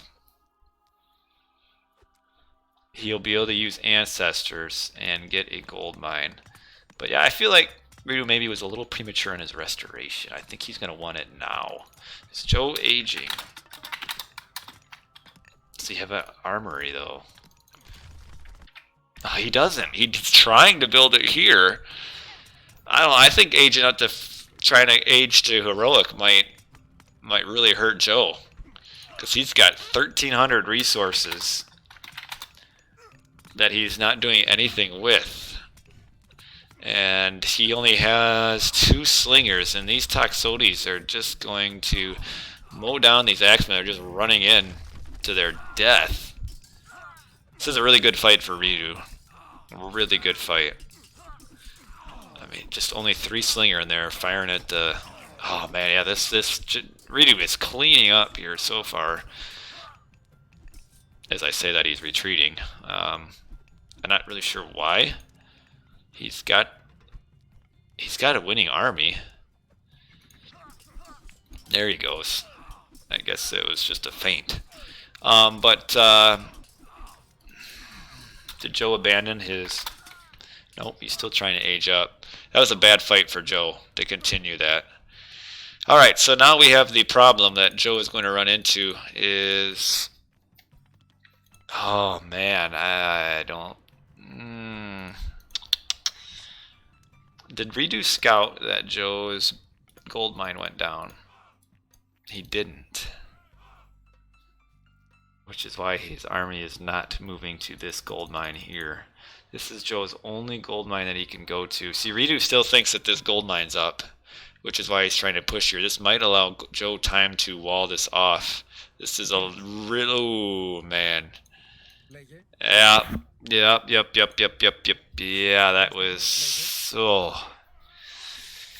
Not knowing what the gold level was on that really hurt reDo. His army way out of position, which is, I bet, when we undo our Fog of War. Yes, I still have the $5 gaming chair. When we undo this Fog of War, we're going to see walls here. Let's see. Oh, too late. He doesn't have his wall up yet. Oh, Benny trying to get it up. So Joe abandoned his... No, he's still going up Nephthys. Oh, man. How much gold did he get out? He got 400 gold out of that. Oh, he needs to keep up the pressure. I'm worried about reDo here by not keeping this off. I mean, reDo, he needs to force ancestors. Okay. As I talk about it, there it is. How is reDo's eco doing?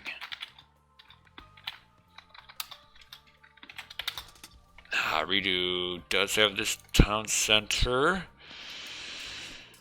It does have just a slight raid, but yeah, reDo is slowly losing this, primarily due to the fact that Joe is just...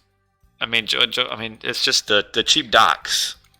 Joe can spread out 50 gold. He's got a new dock and got more fish. Like we see, this is huge. That Joe has all of this fish, and reDo still only has the beginning 3. But he did get out the ancestors and is defending that. But reDo is falling behind economically, and I just don't think he'll be able to keep up now. If he would have parked his army here and not allowed any gold, might have been better. Joe's army a little bit out of position here, though. Yeah, well, he saved it, only lost an axeman for it, which is not bad at all. It's as good as it could have been for Joe. Ooh, a ton of idle villas here. 11 idle villagers. They've probably been idle for a bit, I think. And yeah, now chariots kill everything that's here. So things are looking grim for reDo, and I am surprised at this. A 3-0. Because I don't see reDo coming back to this game. Joe has 3 town centers, more fishing. Probably already has the... Well, not quite yet. But yeah, reDo's getting pushed off of gold, and that's it. GG. That is the series. A 3-0. Victory for Joe. The early aggression, just hard to do against good players. Like, bad players aren't ready for it. I mean, just the delay, the wall delay just saves so much time. Not even 57 minutes. But wow, I didn't expect this result. I thought Joe would win, or reDo would win. For sure, I thought he'd at least win one game, but yeah, Joe played well here, and reDo, once that initial push isn't working out, it's tough to come back. And we can see you don't want the Egyptian to be caught up to the Greek at 8 minutes. That's not a good idea.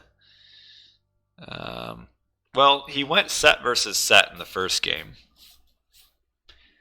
And he probably went Zeus this game because he should have won game 2 with Zeus. He really should have. But,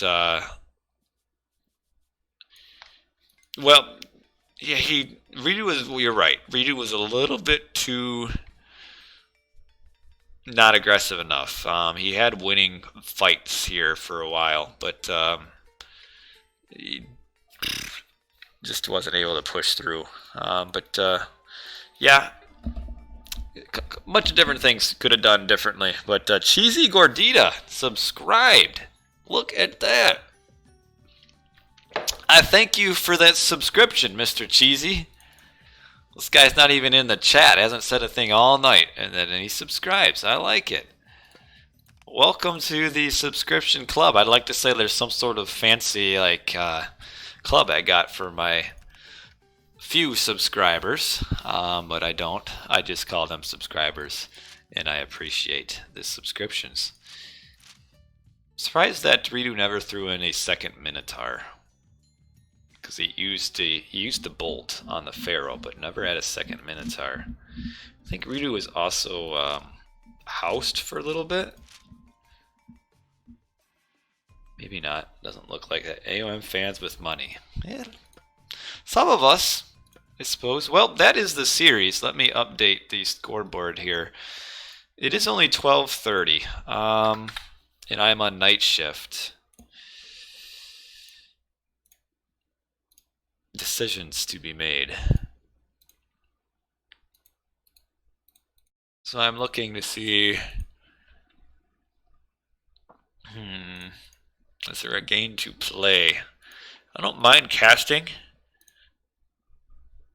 but it's hard to stay motivated to watch a lot of games. And if I do another series, I might potentially have 5 games to cast, and that 50-minute game was a long time. I mean, it's a lot of talking. But I don't see a game here to play other than Zelda 20 Vills and a 3v3 that only has room for 3 people. Mathematically, I can't quite figure that out. Cast an ancient wrecking. How is that awesome? I remember all of these old games that I played, and I'm like, oh man, I was so good back in the day, and I had really awesome games. And then I watched one of my games, and I'm like, this was it? Wow. The locust that killed. Oh, yes. I remember that. He ran him in. Midgard versus Chrono JJ. I did not play when Midgard played. I was before and after his time. Hello, I need help again. This guy needs help from me. What's he need? Okay, I'll take a look later. I'm doing things. Old Rex or more tournament Rex? The old rec I watched was the very first one that was on RTS Sanctuary, I think. Anyway, that is, I'd like to get a game, play a game or something or two.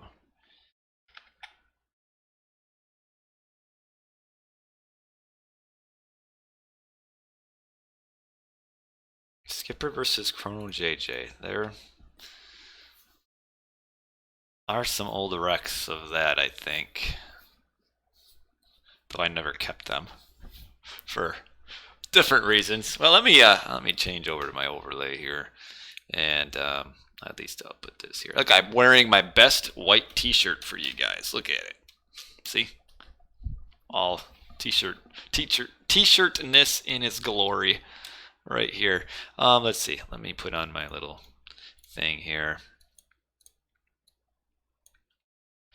Joey reDo did that already. Why can't you download patch 1.03? Well, you should be able to. Yeah, no stains. I thought it was on. I mean, just do. What do you mean download? I mean, how you have a problem downloading it? All you have to do is just. 1.03, and there's a bunch of different places that you can download it from. What website doesn't work?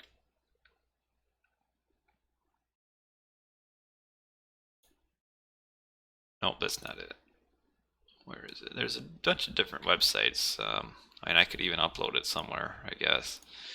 Let's see. I haven't been on RTS Sanctuary for a little bit. Replays.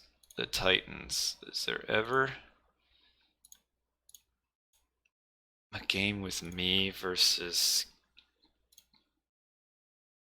Skipper on RTS Sanctuary? What are all these games? And yeah, these are all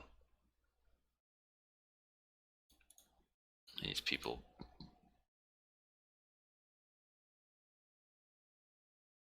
Okay, these are all recent. Okay, you'll have to just do a Google search. I don't know if there is one on RTS Sanctuary.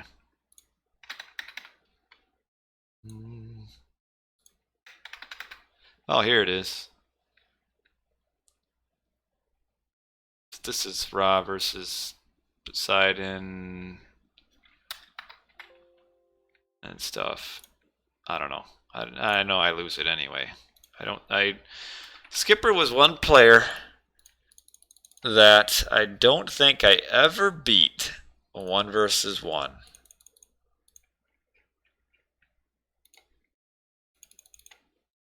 I don't think it ever happened. Whew, he always beat me. Really disappointing. Disappointed that there's no game to get into right now.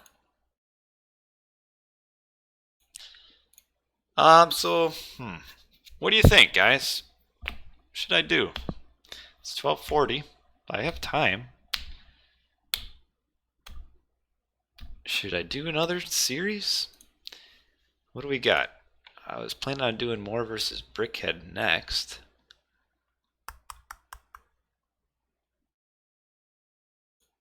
You know, that might... Maybe I'll do that. I might be able to do it. I think I will. I think I'll just do more versus Brickhead. Get 2 series done, and then maybe tomorrow I'll play some games. I'm gonna get, you know what this requires, so in order for me to be able to watch more, I need to eat some food first. So I have something to vomit later.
Alright, so I've got some ribs in the microwave here, warming up, so let's see, I got those next recorded games ready. Does anybody have any questions for me while we're in the chat? Feel free to throw them out there. But yeah, so why am I up so late? This guy. Why am I up so late? is maybe the question. So, every 4 months at work, we rotate shifts. I was on 6 a.m. to 6 p.m. On Wednesday was our rotation, and I went back to night shift. So I work when I work is 6 p.m. to 6 a.m. So on nights I don't work, stay up a little bit. And so I usually will stay up till probably about 3. So after I get done with this, I have a few things to do around the house. Clean the bathroom, sweep the kitchen, all that kind of stuff, so the house looks great for when the wife and the kids wake up in the morning. So that's why I'm on late. So what you're going to end up getting for probably the next 4 months are a little bit longer streams when I do stream. Probably a little bit more regular, but nothing during the day. It's only going to be now, because I'm not going to be online during the day, because if I'm up during the day, I'm going to be with the family. So give me a sec. My ribs, I think, are done.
All right, so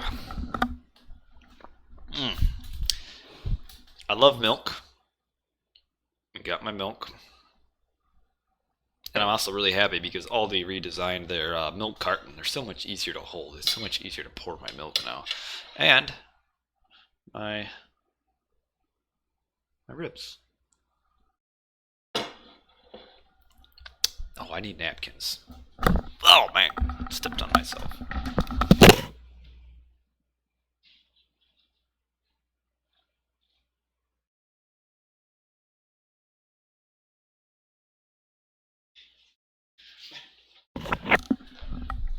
Yes, giraffe ribs. There was a talk earlier about giraffe and how much it costs to get some giraffe food. Somebody told me $2.99 for 1 pound of jerky.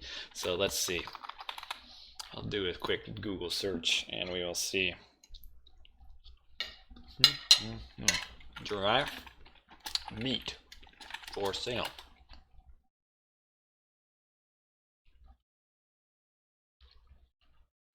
Yeah, let's go to the exotic meat market.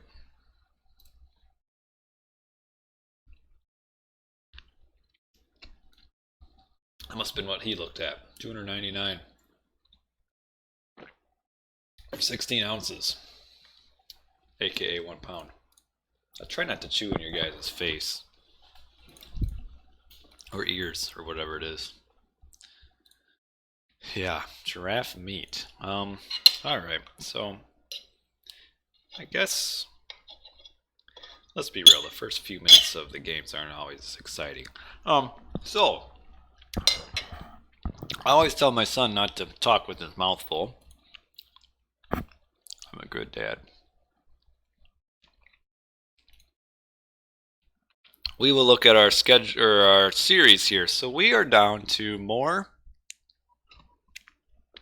versus Brickhead will be the next one that we do. And More defeated Grand Monster. More defeated Scotty and got to the quarterfinals. And Brickhead defeated Meat Hook. Brickhead defeated Wookie. And now Brickhead and More are facing off against each other. Now the interesting thing about this match is that in the last 1v1 tournament, Moore and Brickhead played against each other, and Brickhead ended up winning. Can you guys hear me chewing? Because if you can, I might have to change something up. You can probably hear me swallowing. Might have to just move my mic thing up a little bit further. But let's see. I don't know if this was such a good idea. I'm not sure. I'm trying not to.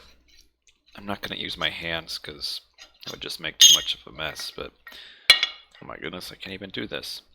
Might have to just wait to cast until after. So let me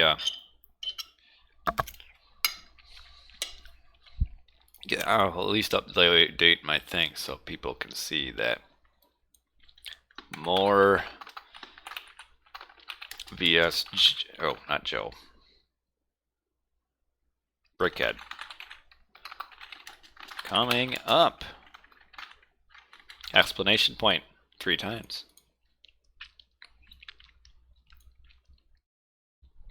Alright, so how often are these tournaments in AOM? It depends how bored people are, I guess. We've actually been pretty busy with tournaments lately. There was a 1v1 tournament the end of around Christmas that lasted into like February. And then we had a 3v3 tournament that lasted from January until March. And now we have this tournament again. So this is a little bit busier than normal, but yeah, typically we have a few different tournaments a year, and actually we've got now, after this is tournament's pretty much coming up, we've got RTS League, which is a clan tournament. It's not a cash tournament, just clans, so there's no real surprise, but that's been going on for a while, and that's coming up. They'll be starting in a few weeks, too. So you're pretty busy. There's usually tournaments, not obviously to the scale of Age of Empires 2, with land tournaments and all sorts of money flying around and kind of crazy stuff like that. But it's still decently active. Hey, Samir Khan, been a while. You were able to see me live. Well, you were about to see me as soon as I get done eating some ribs. It will get me casting another best of 5 tournament series. Pegasus Rush lost AOM and now his TT is bugged. Probably the easiest way to resolve that is going to be a reinstall. It does that. There are some custom UIs like Icana that crap up AOM, and then when you launch, it jacks everything up. So you'll probably have to reinstall. There probably is a solution, but by the time you get to re-editing and checking out and updating stuff, because you're going to have to replace files, you might as well just reinstall. It's just cleaner.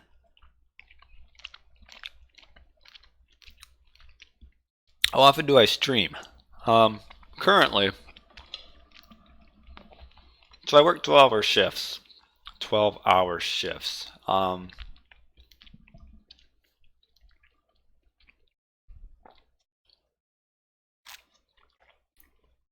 Which means I work in a 2-week period. I work 7 days. Saw you against Old Nulf. Well, it's easy to look good against players that aren't very good. No offense to Old Nulf. Nice guy. In fact, he's usually watching my stream. He's probably lurking now and is going to get mad. But I mean, he's not the greatest of player. But no, I'm far from form. But thank you for the compliment. But anyway, how often do I stream? Nowadays, we'll see how everything settles into my night shift, but it'll probably be 2 or 3 nights a week, usually. Yeah. After that, it just depends. Like, I was just on my 4 months day shift, and I was maybe streaming once or twice a week, about occasionally during the day, but I'm just so busy, family and stuff. Um,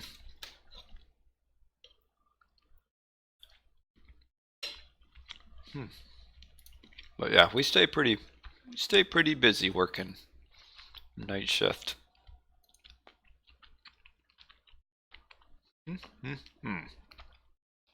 Cubs won. Anyway, I'm just gonna get into this game so that like there's at least like background music um, in the way of me chewing and stuff. I guess it's kind of, I guess maybe a real professional streamer wouldn't eat on stream. Well, yes, now I don't have my webcam on, so you can't see me anyway. Ha! I gotta be like licking all this food. You guys wouldn't even be knowing, doing all sorts of gross stuff. So we are gonna move into more versus Brickhead. Did I update the scoreboard? Oh, I do have my thing on. Nope, I did not update my scoreboard. So we're gonna change this to more is 0 and Brickhead is 0. This will be a little bit more different style. Brickhead typically plays Norse. More will play typically Oranos. And we'll probably see a lot more like early aggression games. I know we saw aggression on this last one. But I actually kind of enjoy watching Oranos versus Norse. There's a lot of stuff that's always going on. Will I do a collaboration stream with Blackeyed or a Boit? Probably not. Boit hardly ever does live stream. And I know he prefers to when he does his casts, like for his YouTube channel, he'll just do them with just himself, and he does a great job at it. So I don't know why he would really want to change it. As far as collaborations, my problem is with me on night shift. I'm not up as much during the day, and if I am up during the day, I have like no reason to be on the computer as opposed to with my family. So it likely won't happen anytime soon. I've done, and even like historically, I think I've only ever done a cast with somebody else like 2 or 3 times. They're fun. It's just my schedule is just so bad. But well, that's all right. Alrighty, so we are completely switching. Oh wow, Brickhead is set. That surprises me. Anyway, we got more. On the top left is his typical Oranos and Brickhead. Not Thor at all, but is set, and he has used his early vision and gotten this forward hunt line of sight, which is very interesting that he is playing set. Especially I'm surprised he's playing set considering he beat Moore last tournament with his Norse. So my general life philosophy is don't fix what ain't broke, or if it ain't broke, don't fix it, kind of a thing. So why change when he beat Moore last time as Thor? But who knows? Because I know Brickhead is not like a big set player, but set's pretty decent. But he played he did beat him. He did play with Set, didn't he? But he played with Thor too. But it's the same patch as the last game version. I'm pretty sure he was Thor pretty much all of those games. I think he was only Set like once. Well, very interesting. We'll see. This is I did not expect this. Patch 2.0, it's the last tournament was, maybe I'm thinking 2 tournaments ago, I don't know. But I don't really think there's anything that's done in the last patch that has made Oranos better against Thor. So if he's specifically talking 2.0 to 3, that doesn't really make sense, but whatever.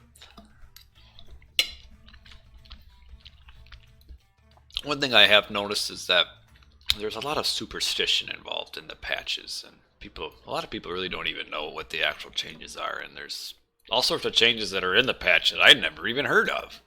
It's really amazing. But anyway, enough about that. Nobody cares. Let's talk about the game. We got Alfheim, which has a can really vary in hunt amounts, and it looks like it's going to be towards the higher end of hunt. We do have the Auroch spawn. We got the double Auroch spawn actually. So we have 4 Aurochs, well, 4 spawns times 2, which sometimes so I think it's 50% if they'll spawn twice or spawn once. And I need to put a password on this because that was really loud. I mean, Norse is different than before.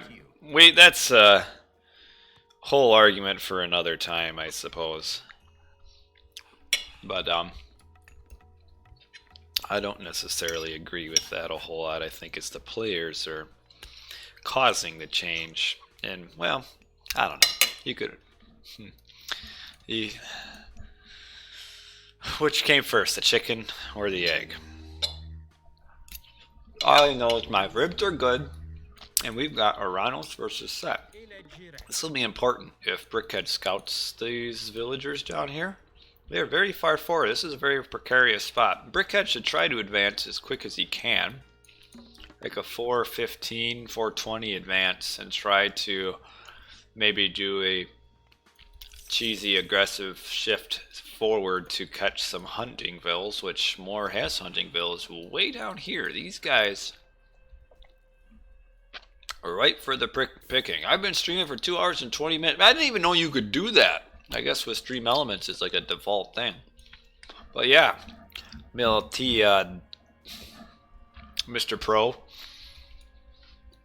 2 hours. So yeah, this is dangerous for Moore to be down here, but I don't think Brickhead has scouted. Well, Brickhead hasn't scouted much anything yet.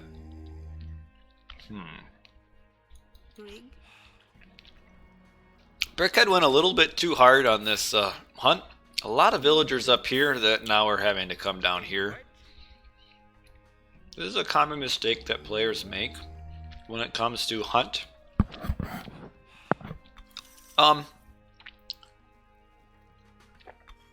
How is the game sound to voice, by the way? I just want to make sure it's okay, because in my ears the game noise is really loud, but I know it's not necessarily what volume you guys hear. So it looks like looks like this hyena is fine. You know, these villagers are gonna be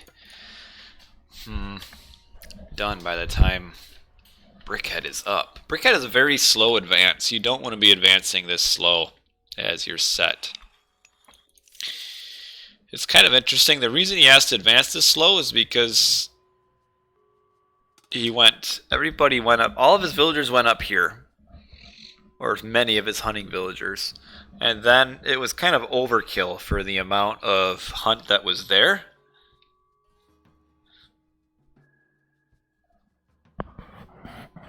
And that's a lot of extra walking time because he comes all the way up here with like 7 villagers for like 5 or 6 animals, and they come walking all the way down here. Now he has, what is this, 10 villagers on this little pack of hunt, and now he's going to have to run all of these back too because now Moore is going to have the aggression.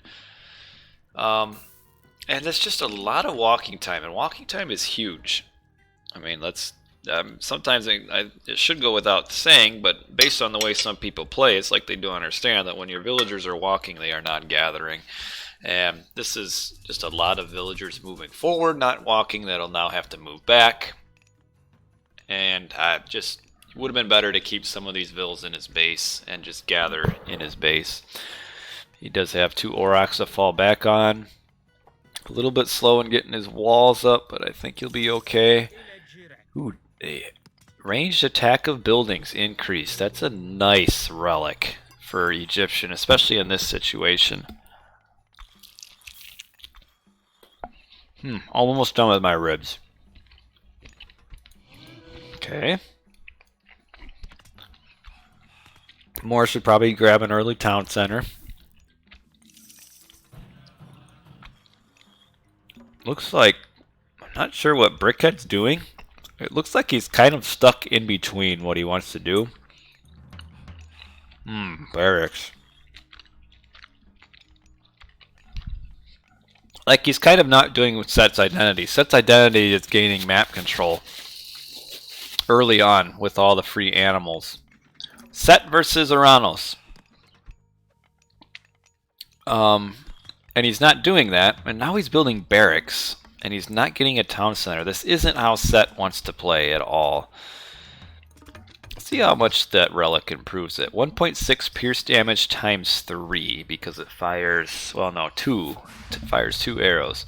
Oh, the shockwave to get the Wadjet over the forest. I like that. That is some trickery by Mr. Moore, who, and now Brickhead getting that town center very late. Like he could have, like we saw from our previous games, you can get your town centers as set like as soon as you advance. Ooh, this is in line of sight as well. But all of Moore's units are way up here, but Brickhead gonna lose his Pharaoh.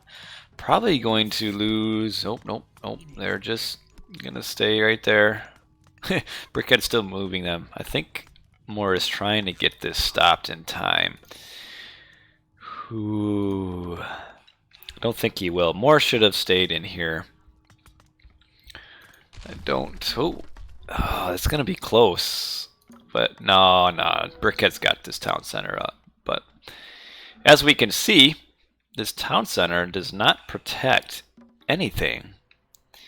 The closest thing we can say is this gold mine, but this forest is really in the way of this.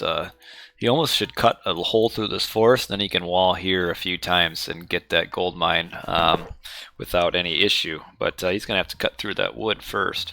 And let's on pop our Fog of War. Is Moore getting a town center yet? He is not. He's going for a really strong aggression. Once Moore probably gets close to his pop. Ooh, kind of actually a little bit of some bad eco-management at this point. He should definitely be grabbing a town center now. Nice little raid. Killing this poor caribou, or elk, or whatever it is. Man. This town center doesn't even have safe wood, apparently. No, that's definitely worth getting all those villagers idle. Actually, that little raid is going to prevent Brickhead from cutting this wood to get to this gold mine. Got a raid here, killing a gazelle. Still no town center. There it comes. Some more just trying to do some pesky raids, keep Brickhead as slow as possible. Ooh. Needs to be careful with all his slingers.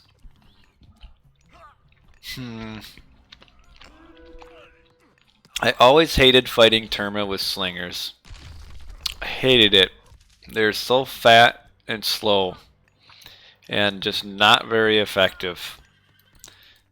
Like, this was terrible for Brickhead here. Very, very terrible. Lost a ton of units there. As Egyptian in Classical Age, your goal is to be as defensive and safe as possible. And these slingers here was neither, well, defensive, but not safe. And Moore is, yes, getting another town center, which he can well afford, because with him killing those slingers there, he knows that Brickhead is not going to be on the offensive anytime soon. Yes, you were right. When you mass them, then the speed of the Terma no longer comes into play, but they weren't massed, and you have to keep your slingers back until they're massed. If you that's Oranos' way to win, is the really against any god, because their units are so fast, is the picking of enemy units. You pick one, pick two, pick one, pick two, pick one, pick two, and then when the fight comes, the Oranos has a bigger army because he's picked all of these units off and on for the first 2, 3, 4 minutes of the game. This hyena. But yeah, this gold mine, really in a rough spot.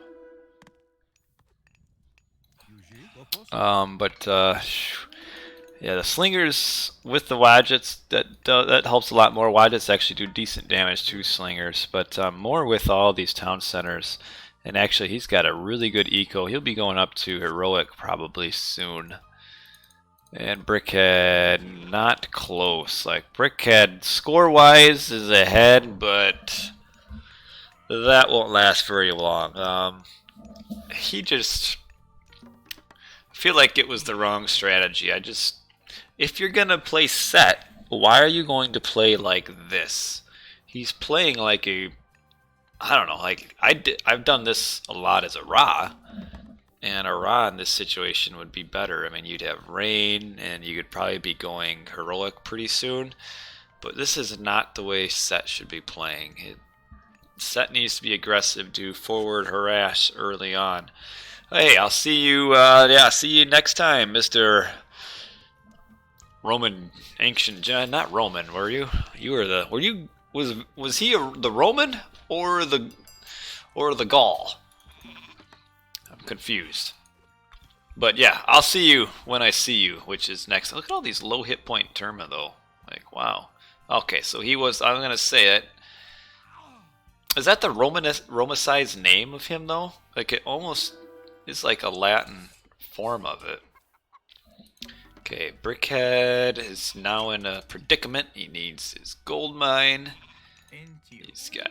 What? Oh. The forward fortress from Moore.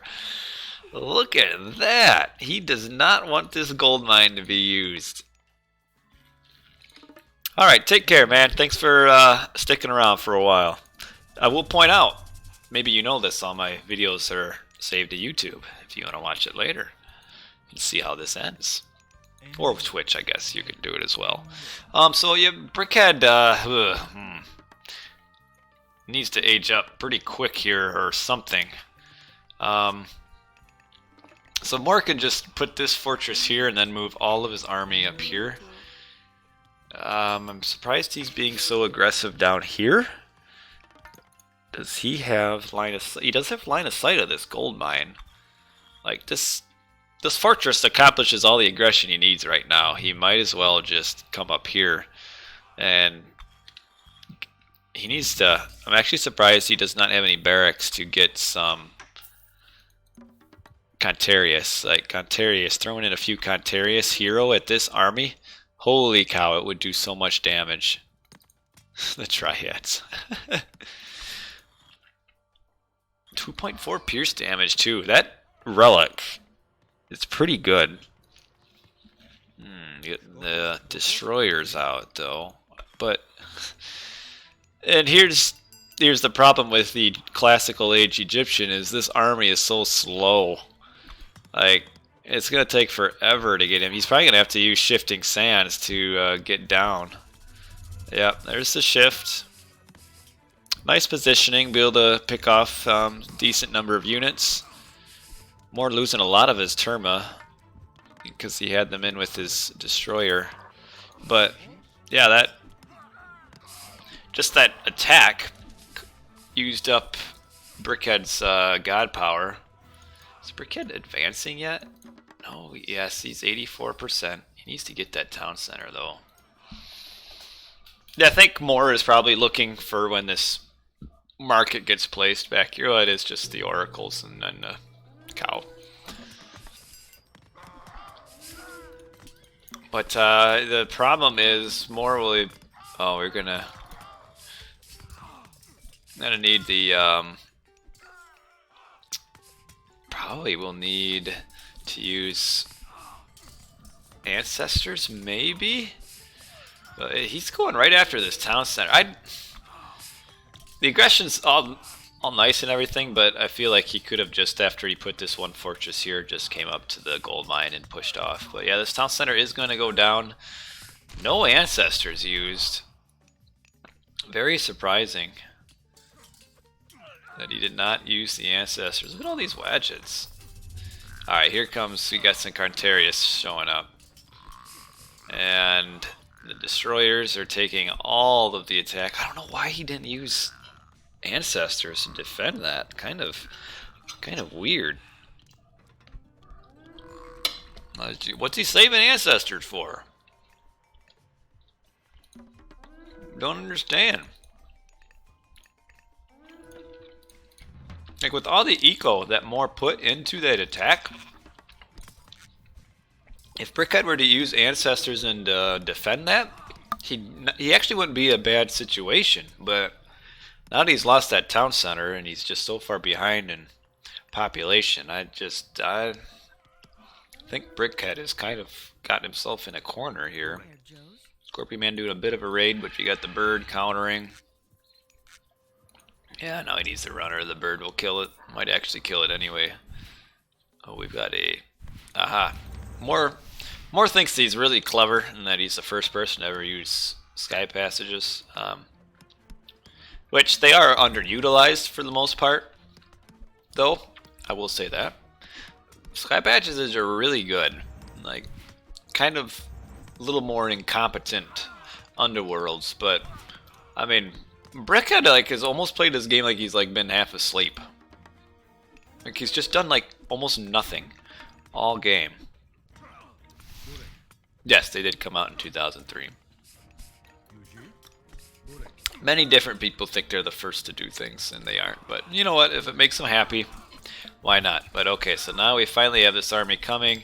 Moore's slingers, or not Moore's, his terminal are just getting picked off for no real reason. Taking a lot of unit loss there. We got the bird. Oh! Why did you run? That was a really bad attack for Moore. But it looks like Brickhead will just kind of merrily let this town center go up. At least, why? Ugh. Man, because this went really well for Brickhead. And he is up almost, well, he's just now going up. But yeah, Brickhead, Moore losing all of his army here has kind of let Brickhead back into the game a little bit, but I just don't know. Oh, he's trying to get at this gold mine, doesn't realize his villagers are... Yeah, this is, Brickhead might be a little bit hurting for gold soon. He does have this one, though. But, yeah, wow, this is just a lot of lack of paying attention right there. I don't really know if aging up was a good idea either at this point. Because he's giving himself no economy to rebuild an army. And this army taking the long way around. And he better remember to rebuild his temple or he's in a bit of a bind.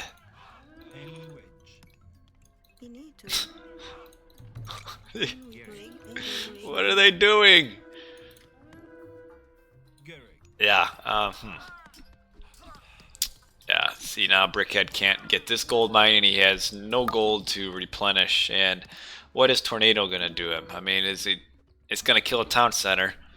Probably. So, big deal. Moore will be at 160 of 180 pop for a little bit. Did he rebuild his temple? Nope. No temple.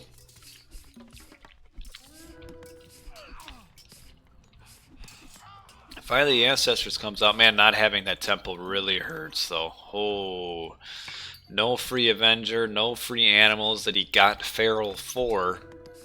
Nothing. 2 grand in resources for just the ability to kill a town center. No army, no free myth units. Like, man, if he could...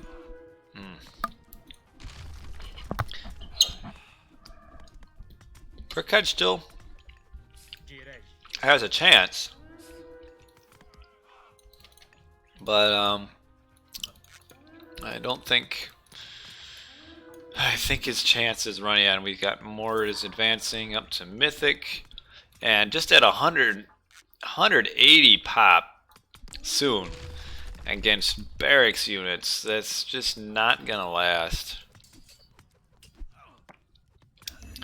Like, there's just no good place to use Tornado. I mean, you could probably kill a town center, but it's just, you just, without the ability to keep the town center down, it just kind of accomplishes nothing. Sounds going in and out of the underworld sounds like you're like somebody's like blowing his nose or something.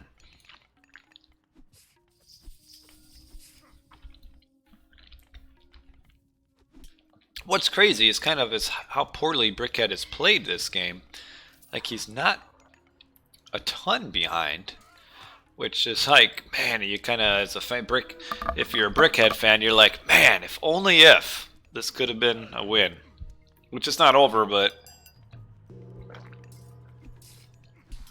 I don't see anything else happening. You got the Tartarian Gate to interfere with all of the farming,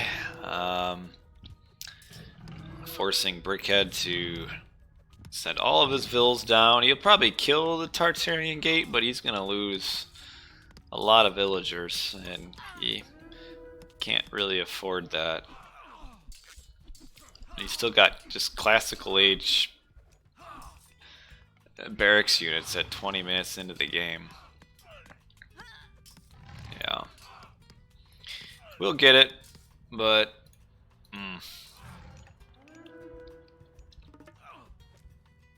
yeah, this is interesting. I really thought Brickhead would be doing his Norse. So Tartarian Gate averted, but just Mort even has that big trade too and everything. What do you mean? Why are you laughing, man? I said if somebody's a big fan of Brickhead.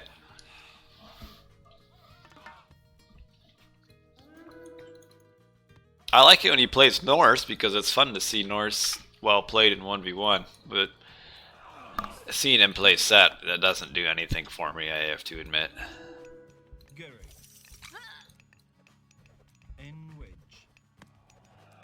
Look at all these birds. Just pooping on this gold mine here. Paying no heed to the Migdol. More has 4 town centers. He can just mass myth units, and he's got his. Oh, I almost spilled my milk. Got his fanatics and his fire siphons and Brickhead. I think score is kind of straight line for a while now. And we are winding down. So I wonder if this will make Brickhead change back to his Thor. Because if this is like his best shot at set, he's not winning. I finally rebuilt his temple. I like the fire siphons attacking without a single other unit though. That's really awesome. I can't believe Brickhead still has this gold mine.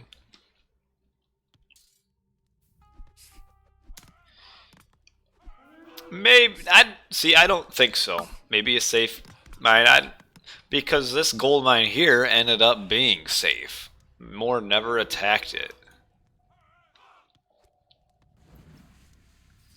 What hurt Brick was losing this town center when I feel like if he would have defended it a little bit harder, he probably could have saved it, but instead he didn't use ancestors, and he ended up using ancestors later on in the game to save this town center. So if you're going to use your ancestors to save a town center, it's better to do it at the beginning of the game. Oh, nice. Good job by Moore to get the Avenger. But yeah, I agree with Wiz. I think Brick played this rather suboptimally as far as like strategically, and just played himself into a corner. Like for how he played, he might as well have just been like Ra. And that's game 1. So we have more with the game 1 victory over Brickhead. Okay, we'll update that. And we will go on to, well, let's look at the post game really quick. Like, economically, just way behind. He just never got going. Losing that town center really hurt. And that's it. I mean, kill loss was pretty good. Moore lost a lot of units, but in doing that, Moore was able to get just four town centers and control the map. So, well played by Moore. Brickhead, not so much. But we'll see how game 2 goes. So, game 2, Hades. Game 2, oh, I love this map too. Game 2, we have Brickhead in blue is on the left. He is Hades, and more champion, the champion of Oranos, I guess, is over on the right. And yes, he is Oranos again, like Moore always is. So this map, Frozen Wastes, if you're not familiar with it, it is a map that was added in on the Voobly balance patch. Did not ship with the game. So I know sometimes there's people that watch that aren't used to Voobly, so I'll just go over the map really quick. So we can see it looks like thematically like Midgard, which it kind of is just Midgard with frozen water. So you have all the ice along the outside with lots of goats scattered on the ice. And there, just a lot of goats. And the other thing to really note is our gold mines. Gold mines are all on the edge of the map. Edge, edge, edge. And then there will be some hunt in the middle. There will be a pack of walrus and a pack of caribou. So a moderately high hunt. You do start with hunt as well. Pretty decent food supplies on this map.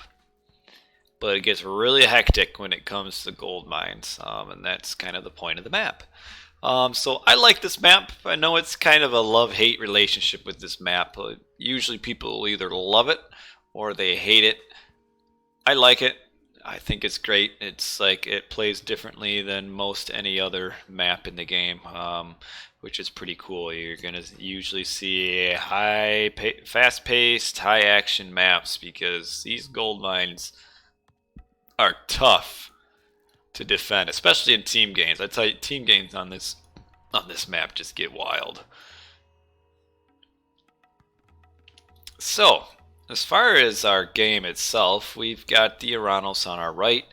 The Oranos will pretty much probably just do the basic barracks, counter barracks, Promethean, push.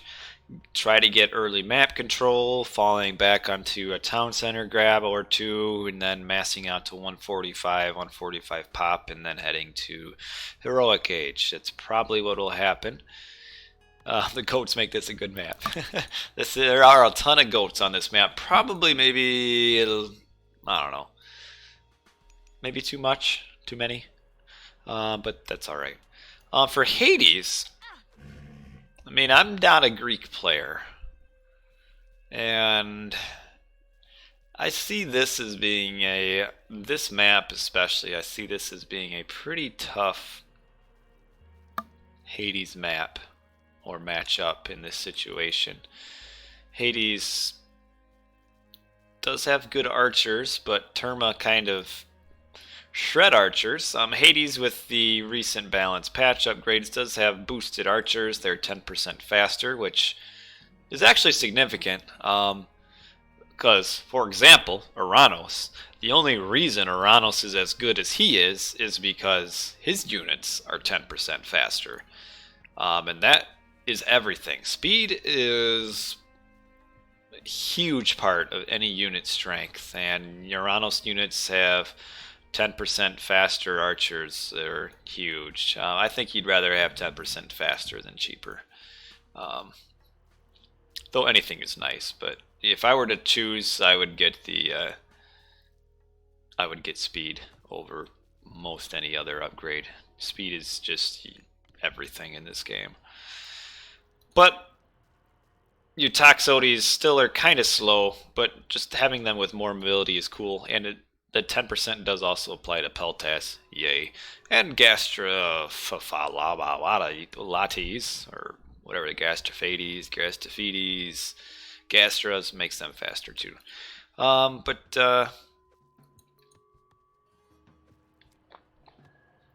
Let's see, Moore is up about 430. So, okay, we do have Brickhead with the early hero. Looks like he's going to go down to the hunt. I think, what relic do we got down here? Increases cavalry and chariot archer hit points. That really won't do too much for this game. And the other one is villagers kill animals in a single shot. That won't do too much this game either. Looks like Moore is going to be doing a valor down here on his units.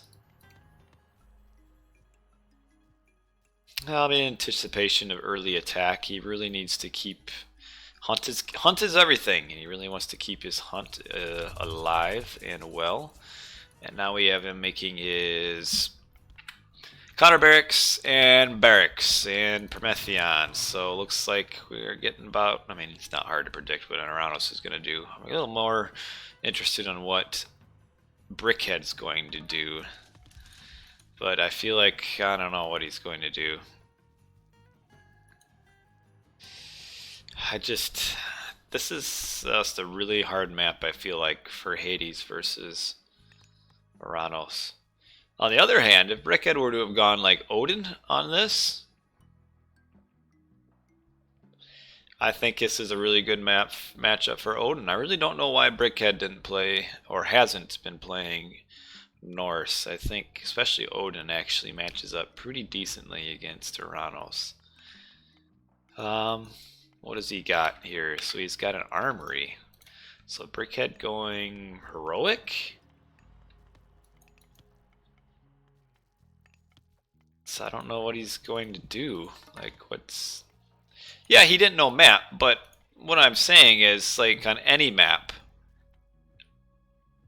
in the game, Odin matches up better than Hades against Oranos. Like, I just don't understand why you would choose Hades over Odin, or even Thor. I don't know. I don't think Hades. Well, maybe except water, but there are way more land maps than water maps. The probabilities were that Hades would be a bad choice, and he's doing. Oh, is he trying to do a fast heroic? I'm just not sure what he would gain.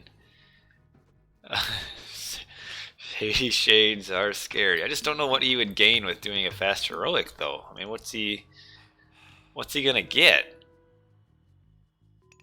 He's paying, he's gonna be paying 1,300 resources for a myth unit and Underworld.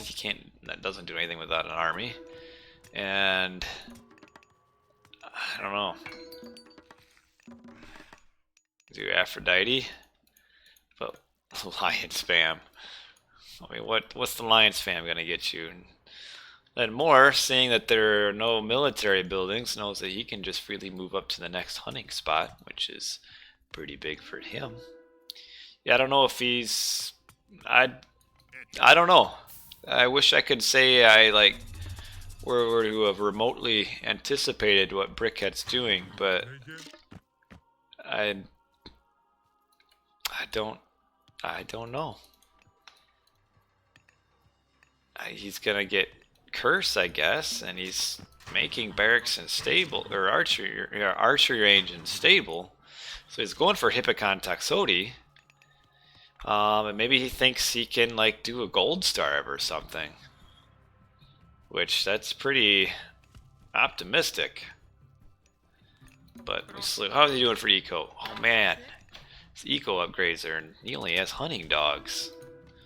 And only hunting dogs for Moore, but he's Oranos, so that's normal. You asked to check eco upgrades right as I started checking it. Alright, so he is making another lion.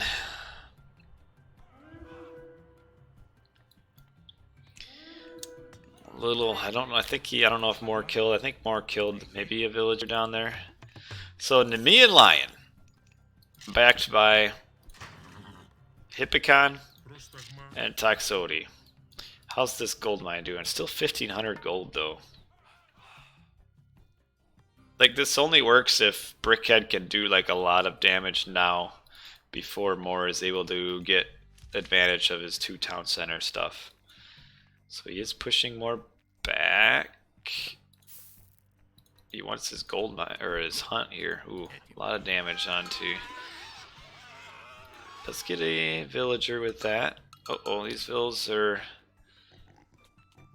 Moore moved them a little bit late. Actually, if he sends this army down here, I really want to tell him to send them down there. Oh, there they are. He might be able to pick up a villager or 2. Oh. That special kind of sucks, though. But so far, this is doing more than I thought it would. I mean, I'm going to be honest here. This is a little more efficient than what I thought. It looks like... Oh man.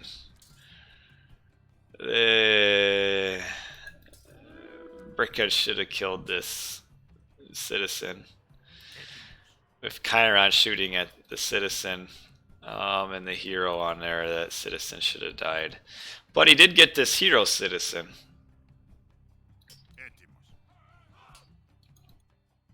But would have been nice to have gotten that. Oh, the Cataspeltes raid. Well, the Minotaur could have got it, but him and Ajax bumped heads and were fighting over who was going to get to attack first. Sevstream, hello. Good to see you here. So Brickhead is trying to get on, let's see where the next gold mine is, but Moore still has 1,000 in the bank because he really hasn't been doing a whole lot of military production, and he's got a little raid coming in here.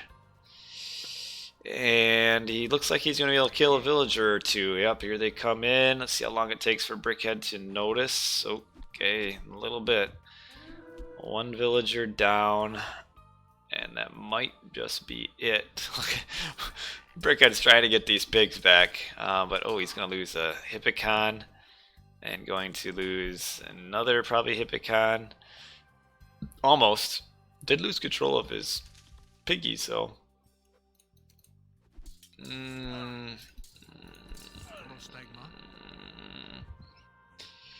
How am I hiding the green menu? What do you mean? You mean like that stuff? It's just control down. It hides the user interface. Hold control and press down, and the interface goes away. Really great for watching recorded games. So the problem here, though, is that Brickhead only at 1 town center, and his strategy kind of, because he's only at 1 town center, is an all-in thing where he wants to prevent Moore from being on a gold mine. But Moore is probably advancing up soon. Looks like he's probably going to try to go up with Hyperion. And get a chaos, and every time he uses a chaos he's going, no, you don't have to have a certain UI installed. That is built into the game itself because I don't have a custom UI. But yeah, so more going up. I assume he's going to go up with Hyperion. He still has 700 gold in his, he's trying to get that town center. Still has 700 gold left in his mine. So Brick will get this town center, but at the cost of a few villagers. Brick still does have restoration, which I think he's probably saving for a fight on a gold mine later on. It'd be nice to get that hero killed. Yeah, got that hero killed, Brick, and get that Murmillo too. Would actually be really awesome. He just lives, but he'll die pretty quick the next time. Alright, so Brick needs to get on this gold mine and get on it now. Moore, I think, is advancing. Ooh, Thea. I thought he would go up with Hyperion. I feel like Hyperion would be the better choice here. And get the Chaos in, which will convert a Lion, which is kind of the strength of Brickhead's army. And then also, you get your non-gold Satyr. Brickhead really needs to get on this gold mine. There is that citizen. That citizen only has a little bit of health right there.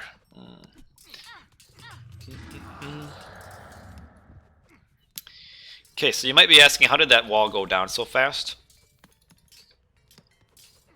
As we watch this fight, it needs to target this citizen though. That's almost dead. Oh, come on! You could have gotten that citizen. But how did that wall die so fast? Walls are kind of weird in that they share HP with adjoining walls. So as soon as more started building this wall here, which was unbuilt, because Brickhead was attacking these walls took on the hit points of that wall that was being built. So this wall went from like the 800 HP down to like 100, just like that. And it's kind of a trick. Brickhead's gonna have some problems here. He's only got one hero that can kill these birds, and he's got restoration, but it did heal up Chiron, which is what he needed, but there's just not enough of an army I feel like, for Brickhead. Like, the lions don't really do, what is their attack? 20 attack? I just don't think the lions are really that great of units. Chiron over here did send one bird flying, is on a second. Do I want to play AOM sometime? Yeah! I like playing AOM. I also like watching recorded games, and he's gonna get that citizen? He does, but one citizen at the cost of his entire army, probably not worth it. Yeah, you're right. Some hippospice probably helpful here, because there were a lot of infantry, and the Toxotes kind of got eaten up. 3 lions. I just don't see the value of the lions, and now Moore is getting his gold back, and that's the gold that he needs. In fact, he's kind of going a whole hog on this gold mine. He's got 7 citizens going down there. Yeah, the bird's doing work. I still think Hyperion would have been a better choice. Those satyrs, just a ton of splash damage on their special, and Chaos getting a lion every time I think would have been better. But yeah, I mean they are not a bad choice either. You can't argue with the birds.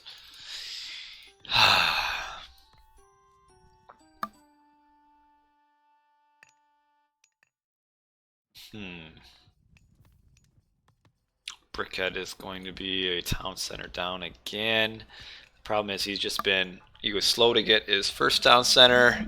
Kind of did an all-in strategy for a gold block, and as we can see, the gold block has not worked. There is no gold block, and because of the lack of a gold block, the strategy is kind of falling apart, and Moore is getting a superior economy. First line of eco upgrades, and Brickhead getting raided down here in the bottom. Lions aren't terrible units, but I just don't think in this situation they're really worth it. I mean, they have a ton of HP and armor, and they live forever. Well, they got lots of pierce armor, but yeah, I just don't. Just a kind of a weird strategy by Brickhead, which hasn't. He's been able to stay in the game, but just falling behind longer and longer the game goes on. And yeah, as Wiz was saying in the chat, the lions are mainly tanks, and Brickhead for the longest time didn't have an army. Like, if he had something behind all this army here, which he didn't, because I mean he couldn't afford it, that he probably could have kept the gold mine. I mean, a lot of probablys and hypotheticals and stuff like that. But yeah, that's just not working out for him. Lions versus Gold Colossi, who win? Probably the Gold Colossus. But not sure. actually. Are these pro players? Yes, they are. They're two of the better players in the community right now. Not the top, but really good. This is a quarterfinal match in the ongoing 1v1 tournament. So the winner will be in the final four. And Moore is up Hikati already. We'll put pressure on this town center by using, the Tartarian Gate somewhere else. That's typically what you do with the Tartarian Gate, is you'll pressure one spot and use Tart somewhere else. And we've got a fight here. Will I stream tomorrow? Probably. I will probably be on the same time tomorrow. But yeah, we just see army disappearing for Brickhead. All of his Toxotes were shooting in this Triad, which doesn't quite work out very well. And more just now flooding the front with an army based on his superior economy.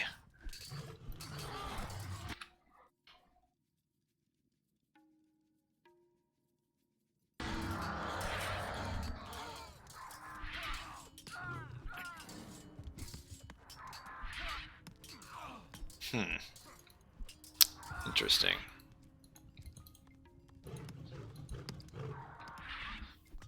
I thought it was 10% speed, but it's actually 5%. Is it supposed to be that? Maybe it was only ended up being 5%. I don't know. But yeah, this game is over. I don't see a way for Brick to come back. So this is going to be a 2-0 victory for Moore, who still just has the first line. Moore Moore deleted all of his town centers. just to mess with Brickhead. I like that. Sometimes it's nice to see a little bit of BM in the game. Probably pissed Brickhead off so much too. Oh man, deleted all of his town centers. Is Brickhead any closer to Mythic? Well, my technology thing tells me Brickhead is not. He's Shockwave on one Toxotes. Oh, that wasn't a. Okay, you're messing with me. Oh man, this is funny. Oh jeez.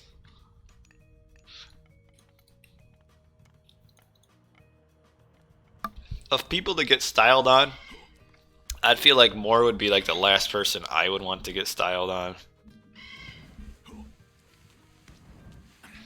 And here we are. These birds.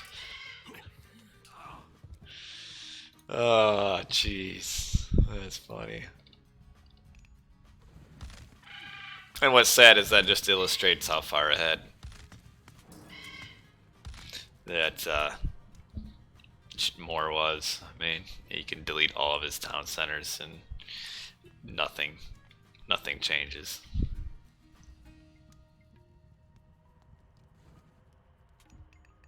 He should have just went on to win with 0 town centers.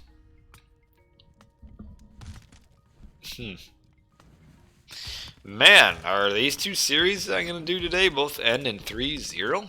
That would be quite a surprise. Hopefully the next ones will be a little bit more dramatic, I guess.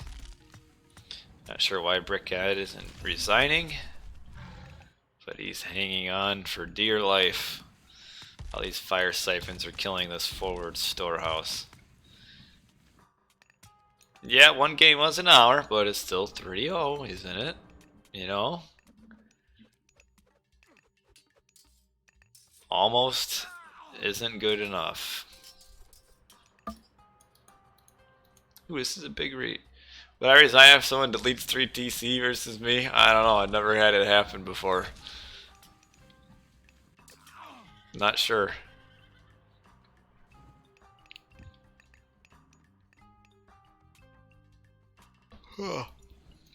Man, starting to yawn, and I've got to be up for a while. After this series, I'm gonna have to clean the bathroom. 1v1 after this. Oh, shut up!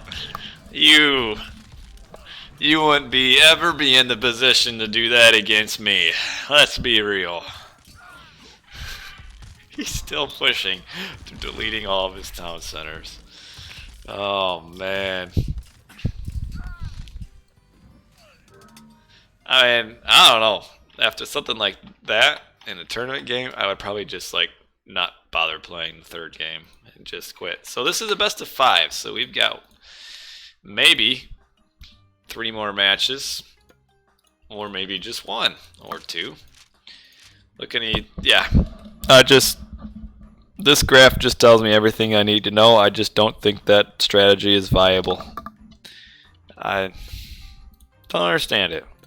We'll move on to game 3. Brickhead back to set.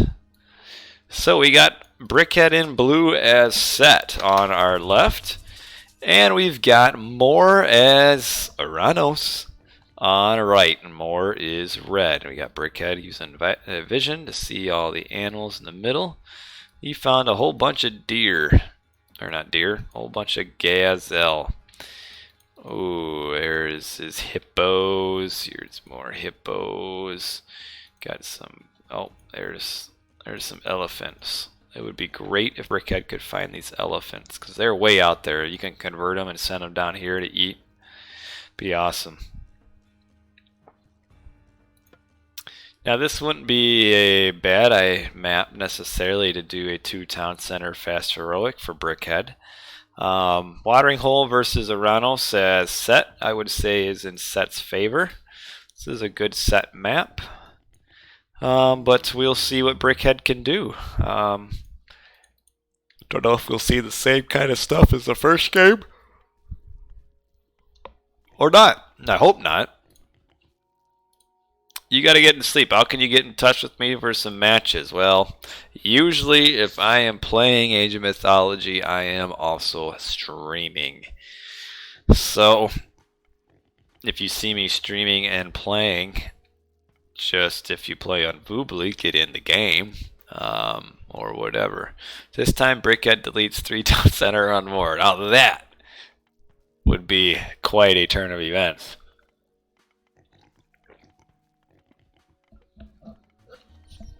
Alright, just finished off my milk. The AOM goat. Well, thank you.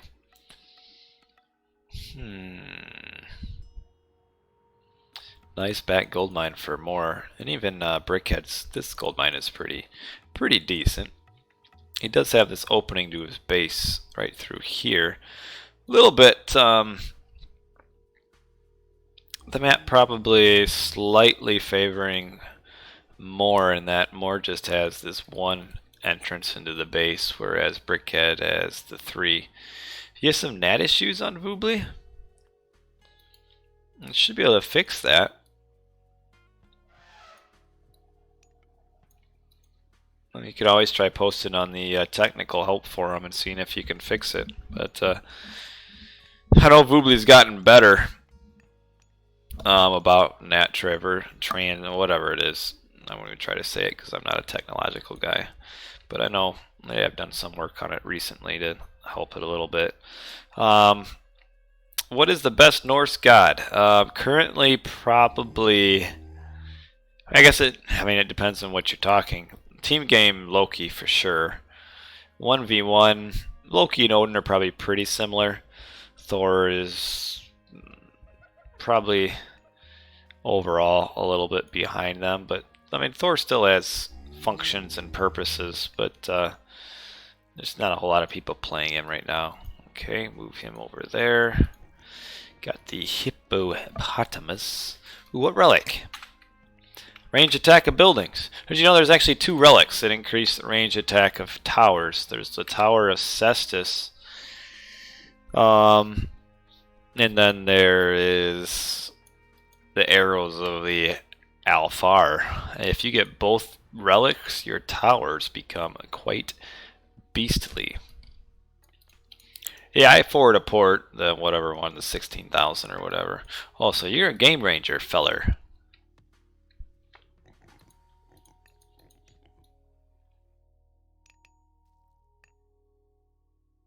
I don't know if my game works on Game Ranger or not. Not sure. It's been a long time since I played. Yeah, Odin, back in the days when I played Odin, and even for a long time, Odin was never really used. Kind of was always Thor's little brother, you could say. This is a really bad granary placement, or bad luring of the hippopotamus. Choose which one you want. Moore's up with Prometheus. He's making his counter barracks, and I'm sure this is two counter barracks. So Moore does 2 counter barracks against Set.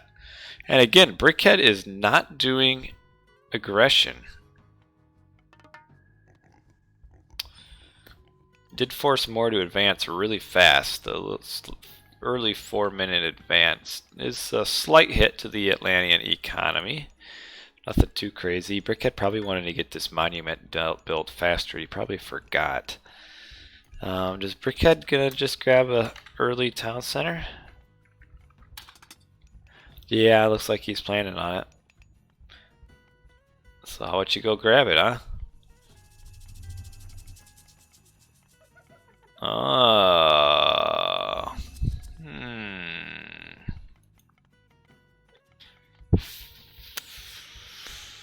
Interesting. This does get hippopotamus that he can lure to about here. So I don't have a huge problem with this, but more I feel like is good enough where you can raid and take advantage and get a lot of villagers idle, not only up here on the hippo but also in base as well. So kind of a risk there, but all right. Well, I'll see you then, Mr. Sevstrim. Good to see you. You have yourself good. It's what is it? Saturday for you if you're from Australia, or is that somebody else said? I don't know. Maybe that wasn't you. But well, have a whatever day it is. Have a good rest of your day. Oh, you're Canada. Why did I think Australia? Oh, well then have a good night. Ooh. The week goes backwards. It's actually, yeah. Oh, not getting that wall in is going to hurt. And did take quite a bit of damage on that Terma for no real reason. Okay. He needs to get this wall built. Like, that wall is huge. He probably really should have sent a villager down here as he was building the town center to build this wall. Oh, nice shockwave. Target the... Yeah, there you go. Get that Wadjet. That Wadjet is a pretty strong unit against Atlantean. Ah, man, he needs to get that wall in. Oh, man, not getting that wall is going to hurt him so much. Pharaoh's going down.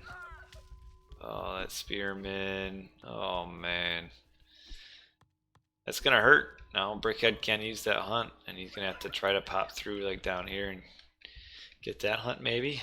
But that's pretty open hunt down here in the bottom. Oh no, he did lure that one hippo right underneath his town center. So that's good. Looks like more is maybe a halting. No, well he isn't making any out of this one. Looks like he's probably gonna be getting a town center soon. Looks like that might be his plan. Got a lot of wood.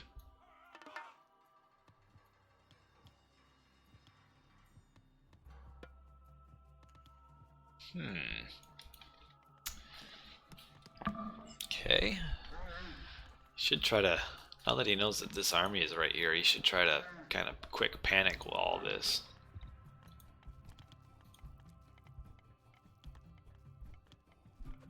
Or Joe will be, or not Joe, it's the last series.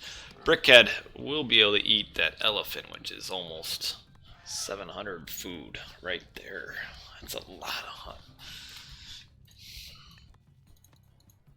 Looks like he's not going up heroic anytime soon. Yeah, 200 food, 100 gold. So yeah, no heroic soon.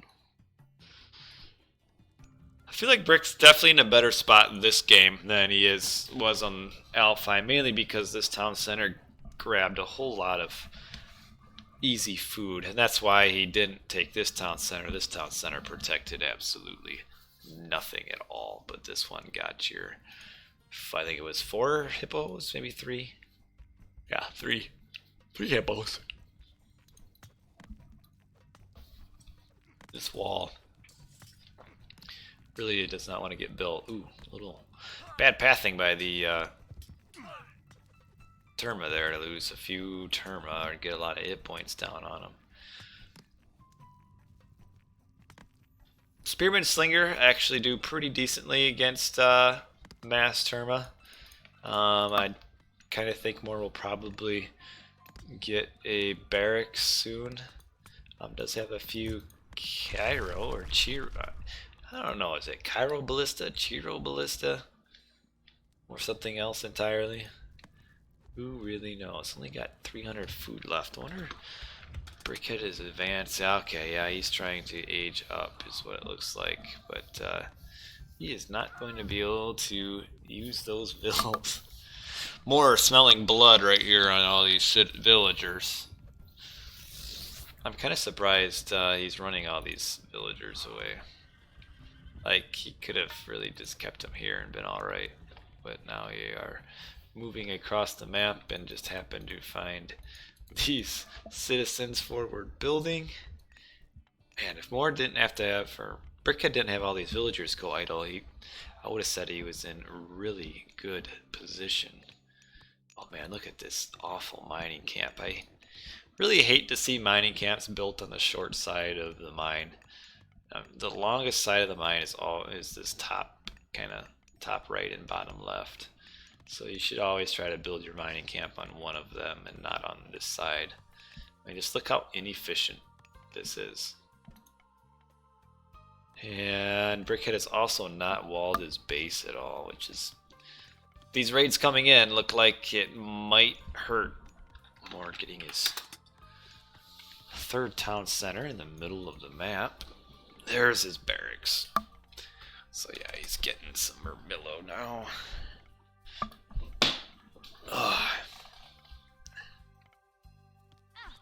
Fighting Terma with villagers. Never a good sign.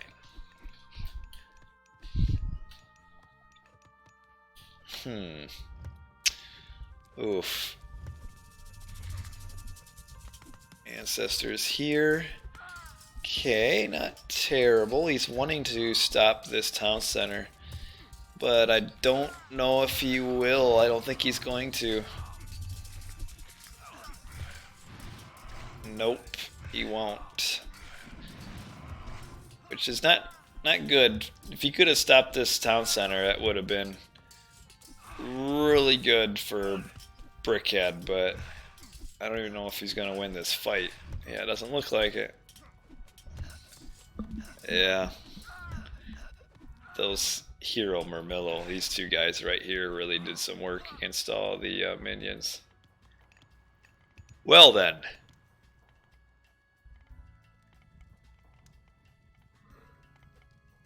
Yeah. That's a kind of a facet of set that a lot of players don't use. One thing I did notice is that Brickhead built his monument really late. He probably doesn't have a ton of favor, and at this point he wants to save him so he can get Scorpion Man. But he has 3 town centers. He's got this Scorpion Man up here. There is only one hero, so actually that Scorpion Man is able to defend. But Brickhead, without the lack of walls, is really hurting Brickhead. Needs to be careful with this guy. There he goes. Oh, don't lose him. Oh, he didn't run him back far enough. There he goes. That's not good. And now I think Pharaoh, Mr. Pharaoh might be going down too. Oh, nope. I decided not to kill him. If I were more, I would have stayed there and killed him, but it's alright. Moore is losing a lot of units here and there, though. The giraffe goes down. Brickhead needs to get off of barracks units, though. Barracks units really fall off fighting Oranos. You need Migdal units. So he did come back to kill the Pharaoh. That's worth it, killing the Pharaoh for a while. But yeah, needs to get a Migdal. More might just be going up to age 4 soon. No, actually he's not. He's not even close.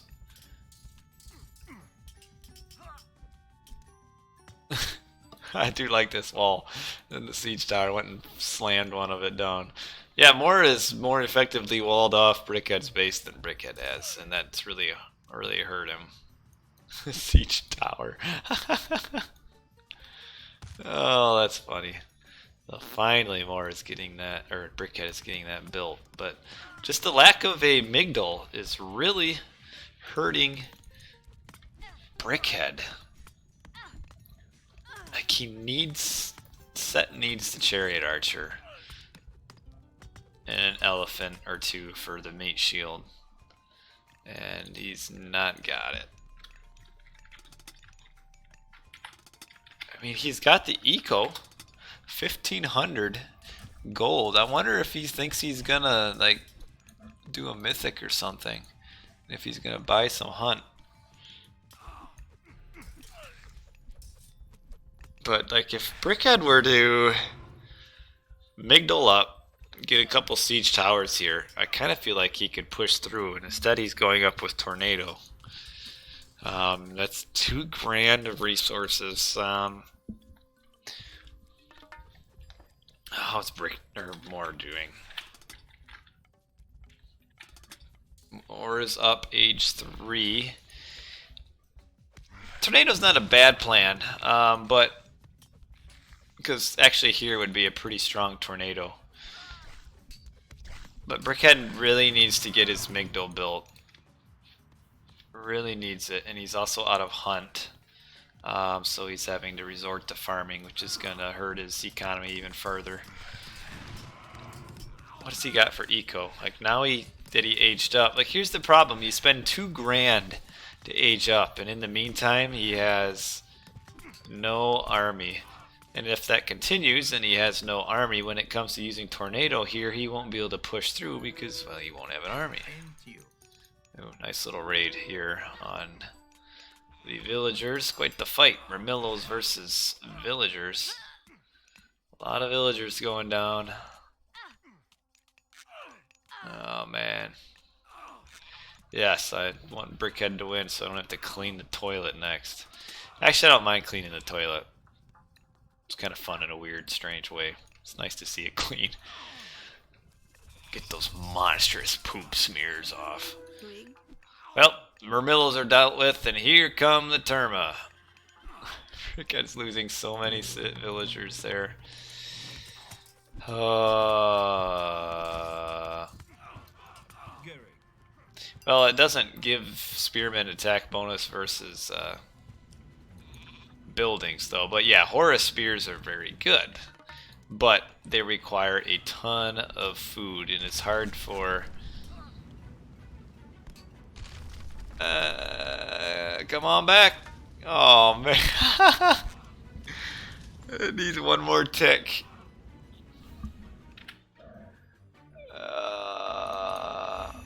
It has 80 hit points left.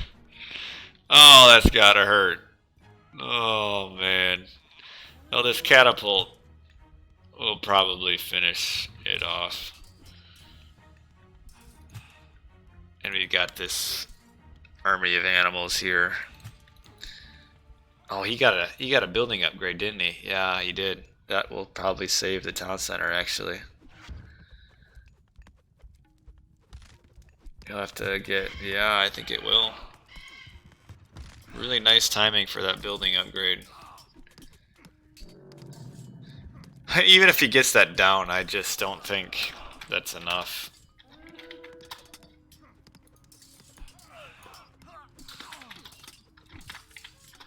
Morse just got such a huge economy, and Brickhead, with all these raids on his eco, kind of not so much. Has only the first line of eco upgrades. And like if you were to have built a second monument, I'd say a little bit better. But again, what I see here is that Brick might as well have just been raw. Like nothing he did was really using sets advantages. Like he might as well have just almost been raw, and he would be in a better spot here. But man, the Avenger is such a good myth unit. So good. And Brickhead's making rhinos, which aren't bad actually, but what do they do? 12 damage? Yeah, whatever. But yeah, if he could have killed that town center, probably maybe been different. I don't know. Which it's not over. Oh, we have a sky passage. Where are they going into the sky? Oh man. Oh well, I guess. Wait a minute here. Kind of surprised those two spearmen are chasing away all of those. Okay. These rhinos are actually living a little bit longer than I thought. And trying to figure out where these guys who hopped in the sky passage were going. Yeah, unless they was just to be garrisoned. Oh, lost a villager. But then lost the... Oh, we got another villager down. Man, this is kind of actually with the push that Brickhead's doing now. Oh, here comes a Scorpion Man. Brickhead must not have any food. Shockwave on the catapults. Will that save the town center? Oh, this one needs to fire. Alright, that town center's going down, and Brickhead, is he saving his town center? He is saving it. That's a lot of resources lost by Moore there. But man, here it is. Mythic Age for Moore, while Brickhead is fighting with unupgraded Spearmen. Spearmen, he needs to get, or not Spearmen, Axemen, unupgraded Axemen. Well, now he's getting that upgrade. Needs to repair the town center. Now these battles have actually been bringing Brickhead back into the game. But still, I'd love to see a Migdol or getting those upgraded spears, something. And no trader out either. Scorpion Man will kind of single-handedly take care of all that. Where is Moore's army? 112 of 140. Putting in great use of the dry ants. Getting that wood lumber camp almost killed. Yeah, that's, I mean, we're talking throwing away units. I mean, he basically wasted 4 dryads for absolutely nothing, and he spent a ton of eco on the destroyers. Okay, that fortress is down. This is actually Moore's gold mine right here because he got pushed off of that one. Or if he even knows that's there. Does Moore know that's there? Yeah, he just scouted it. Came actually pretty close. Brickhead might win this one. He's actually kind of surprised by his push that he's got going on here with medium slingers fighting against Contarius and destroyers. I don't think this will go. Oh, here comes Hikate. That might change things. Man, if Brickhead had a little bit better eco. Okay. On the temple. Yeah, no Migdol still. No spears, just Axeman Slinger with a bunch of Contarius.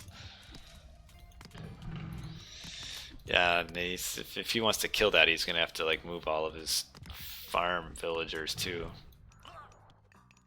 He does not have a trade. Of course, neither does Moore, but Moore doesn't. I feel like Moore's probably doing a little bit better keeping military. Oh, they're actually pretty much dead even for population right now. Brickhead's trying to get a catapult out to kill that. What's with this citizen sitting there? Because there was one there earlier. I wonder if that's the same one. Whew. How's he doing with eco upgrades? Yeah, not too good. What about more? Yeah, not too good either. Pretty close game, but... Uh-oh. He might not get his catapult out here. No, he did not get his catapult out. And he's still just got so many axemen against no Mermillo or Cataspelti. Like, these axemen are kind of not serving much of a purpose. And Moore is getting his town center back. Starting to look pretty grim for Brickhead. Yeah, these Tartarian spawn will probably take down the town center. Yep. Well, not quite. Leaving it alive. No, I don't think so. I think Moore's trying his hardest yet. Oh, one hit from the fire siphon I think will kill that. Yep. Alright. But yeah, I mean, just Brickhead's army composition just is not good. He's not going to win this fight with his army of mainly axemen and slingers.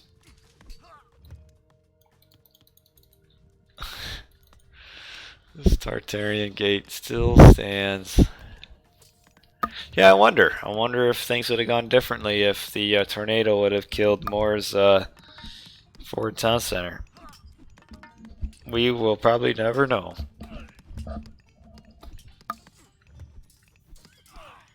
Yeah, he's finally got his Migdal down.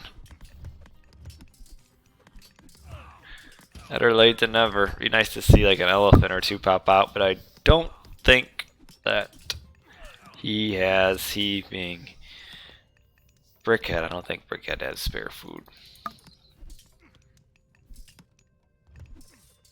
Did he get a market? He's got a market there. He can't place it down there because Moore's got that blocked off. Alright, well, disaster averted, I guess. Or disaster diverted, as some would call it. Finally, the chariots. But no siege.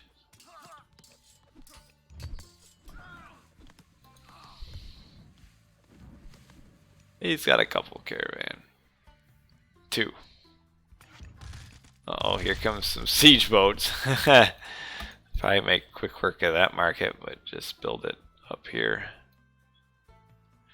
Did he only play Set? He played Set, Hades, and now Set again. No Norse, which is kind of too bad. I would like to have seen some Norse.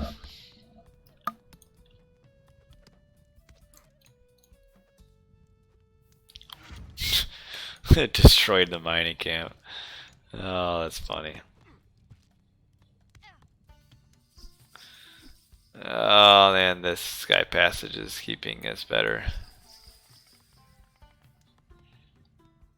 Yeah,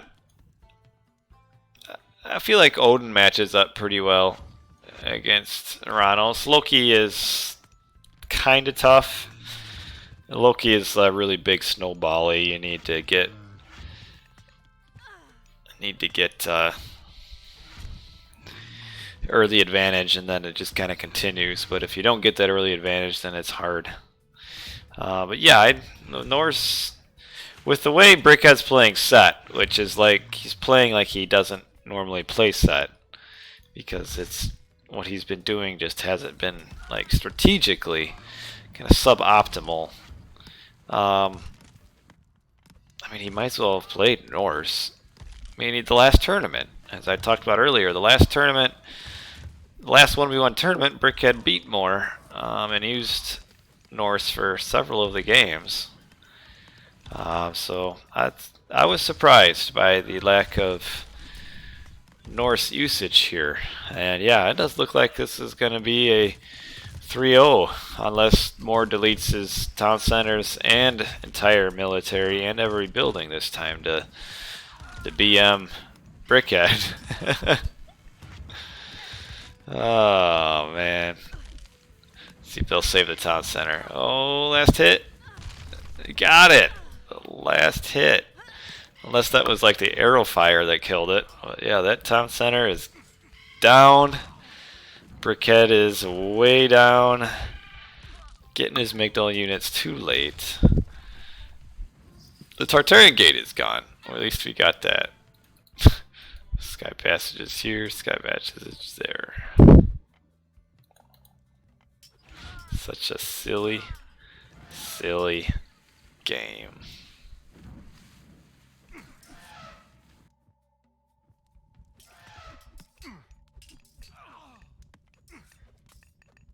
Yeah, I don't know why you wouldn't try Thor, but that's alright.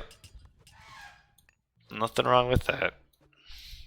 Apparently he thought he could get some easy wins with set.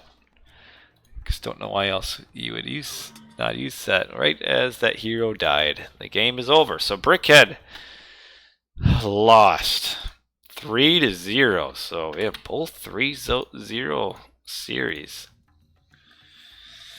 Picking Hades versus Oranos doesn't seem very serious. Yeah, it doesn't seem very serious, but why not be serious, you know? It's a tournament. So I don't buy that excuse. I never did it in like that, oh, I wasn't playing serious excuse. Then why were you playing at all? That's just an excuse. But anyway, that is it. So from the series we watched tonight, we had Moore Champion advance through the semifinals, and we had Joe advanced to the semifinals. So we have 2 more quarterfinals to do. I won't do them tonight. It's getting late. I got a few things to do around the house. Yeah, we haven't seen the part where Brickhead deletes 3 town centers. That's going to have to happen next tournament, I feel like. Quick look at the post game. We'll see again, just not a good economy from Brickhead. Probably a pretty solid kill death. And you have to remember Brickhead is fighting with barracks units, so he should be way behind on kill death. But the fact that he's pretty close isn't bad at all. But just wasn't able to push through. A little bit suboptimal set play, I'd say. Probably, might as well just been raw. But that's alright. As I say from time to time, hindsight's 20/20, and it's easy to see what is the right thing to do when you're watching the recorded game and have access to all information. So, good games, well played by Moore to win, and we thank Brickhead for showing up. So that is the end of tonight. Yeah, 2:20, so I have to be done. I'll just throw it on the overlay. Do you want the bracket? Okay, let's load up the bracket. Oh, I did put it in there. Look at that. So I have the bracket right here that you can't see because I have the overlay on. So let me get rid of the overlay. Here is the bracket right here. So earlier we followed Joe and reDo over and over here. Right now we did more. And Brickhead. Tomorrow, I don't know if we will do both series or one. It depends. The YouTube counter doesn't work. There are YouTubers. I don't know why it doesn't work right. It's kind of stupid. Sometimes it does. So we have Player who beat Zodiac, and then Domitas who was able to beat Count. That was they're all zeros. That's why. Hey now. And then we have Shadowfax who defeated T2. And then he defeated Fox. I was kind of surprised with Shadowfax's performance. Did a really good job. I hate bugs. Sometimes there's ants in the house. Might have to put out the ant traps. Yeah, so and then down on the bottom we have Shelty defeated not sure who that is. Defeated Miracle Man, and then Sun Tzu defeated Jellyfish, and then Harrow, and that is it. So I will put a little note: Shelty versus Moore. The semifinals are actually a group stage. It's a pool play where everybody plays the other finalists, and then the two players with the top score will be the ones that will advance to the finals. So they actually aren't like head to head. I mean, they are playing everybody head to head, but it's not a typical semifinal bracket. What are the names next to numbers mean? I think that's like the voting. Is what it was. I don't know why it showed that and they didn't put like the series victory 2-1 or 3-1 or 3-0. But yeah, that's the voting. So people voted 80% for Shelty to win, 65 for Harrow. Yeah. So that's what that's for. That's just a percentage. Anyway, unless anyone has any other questions, I will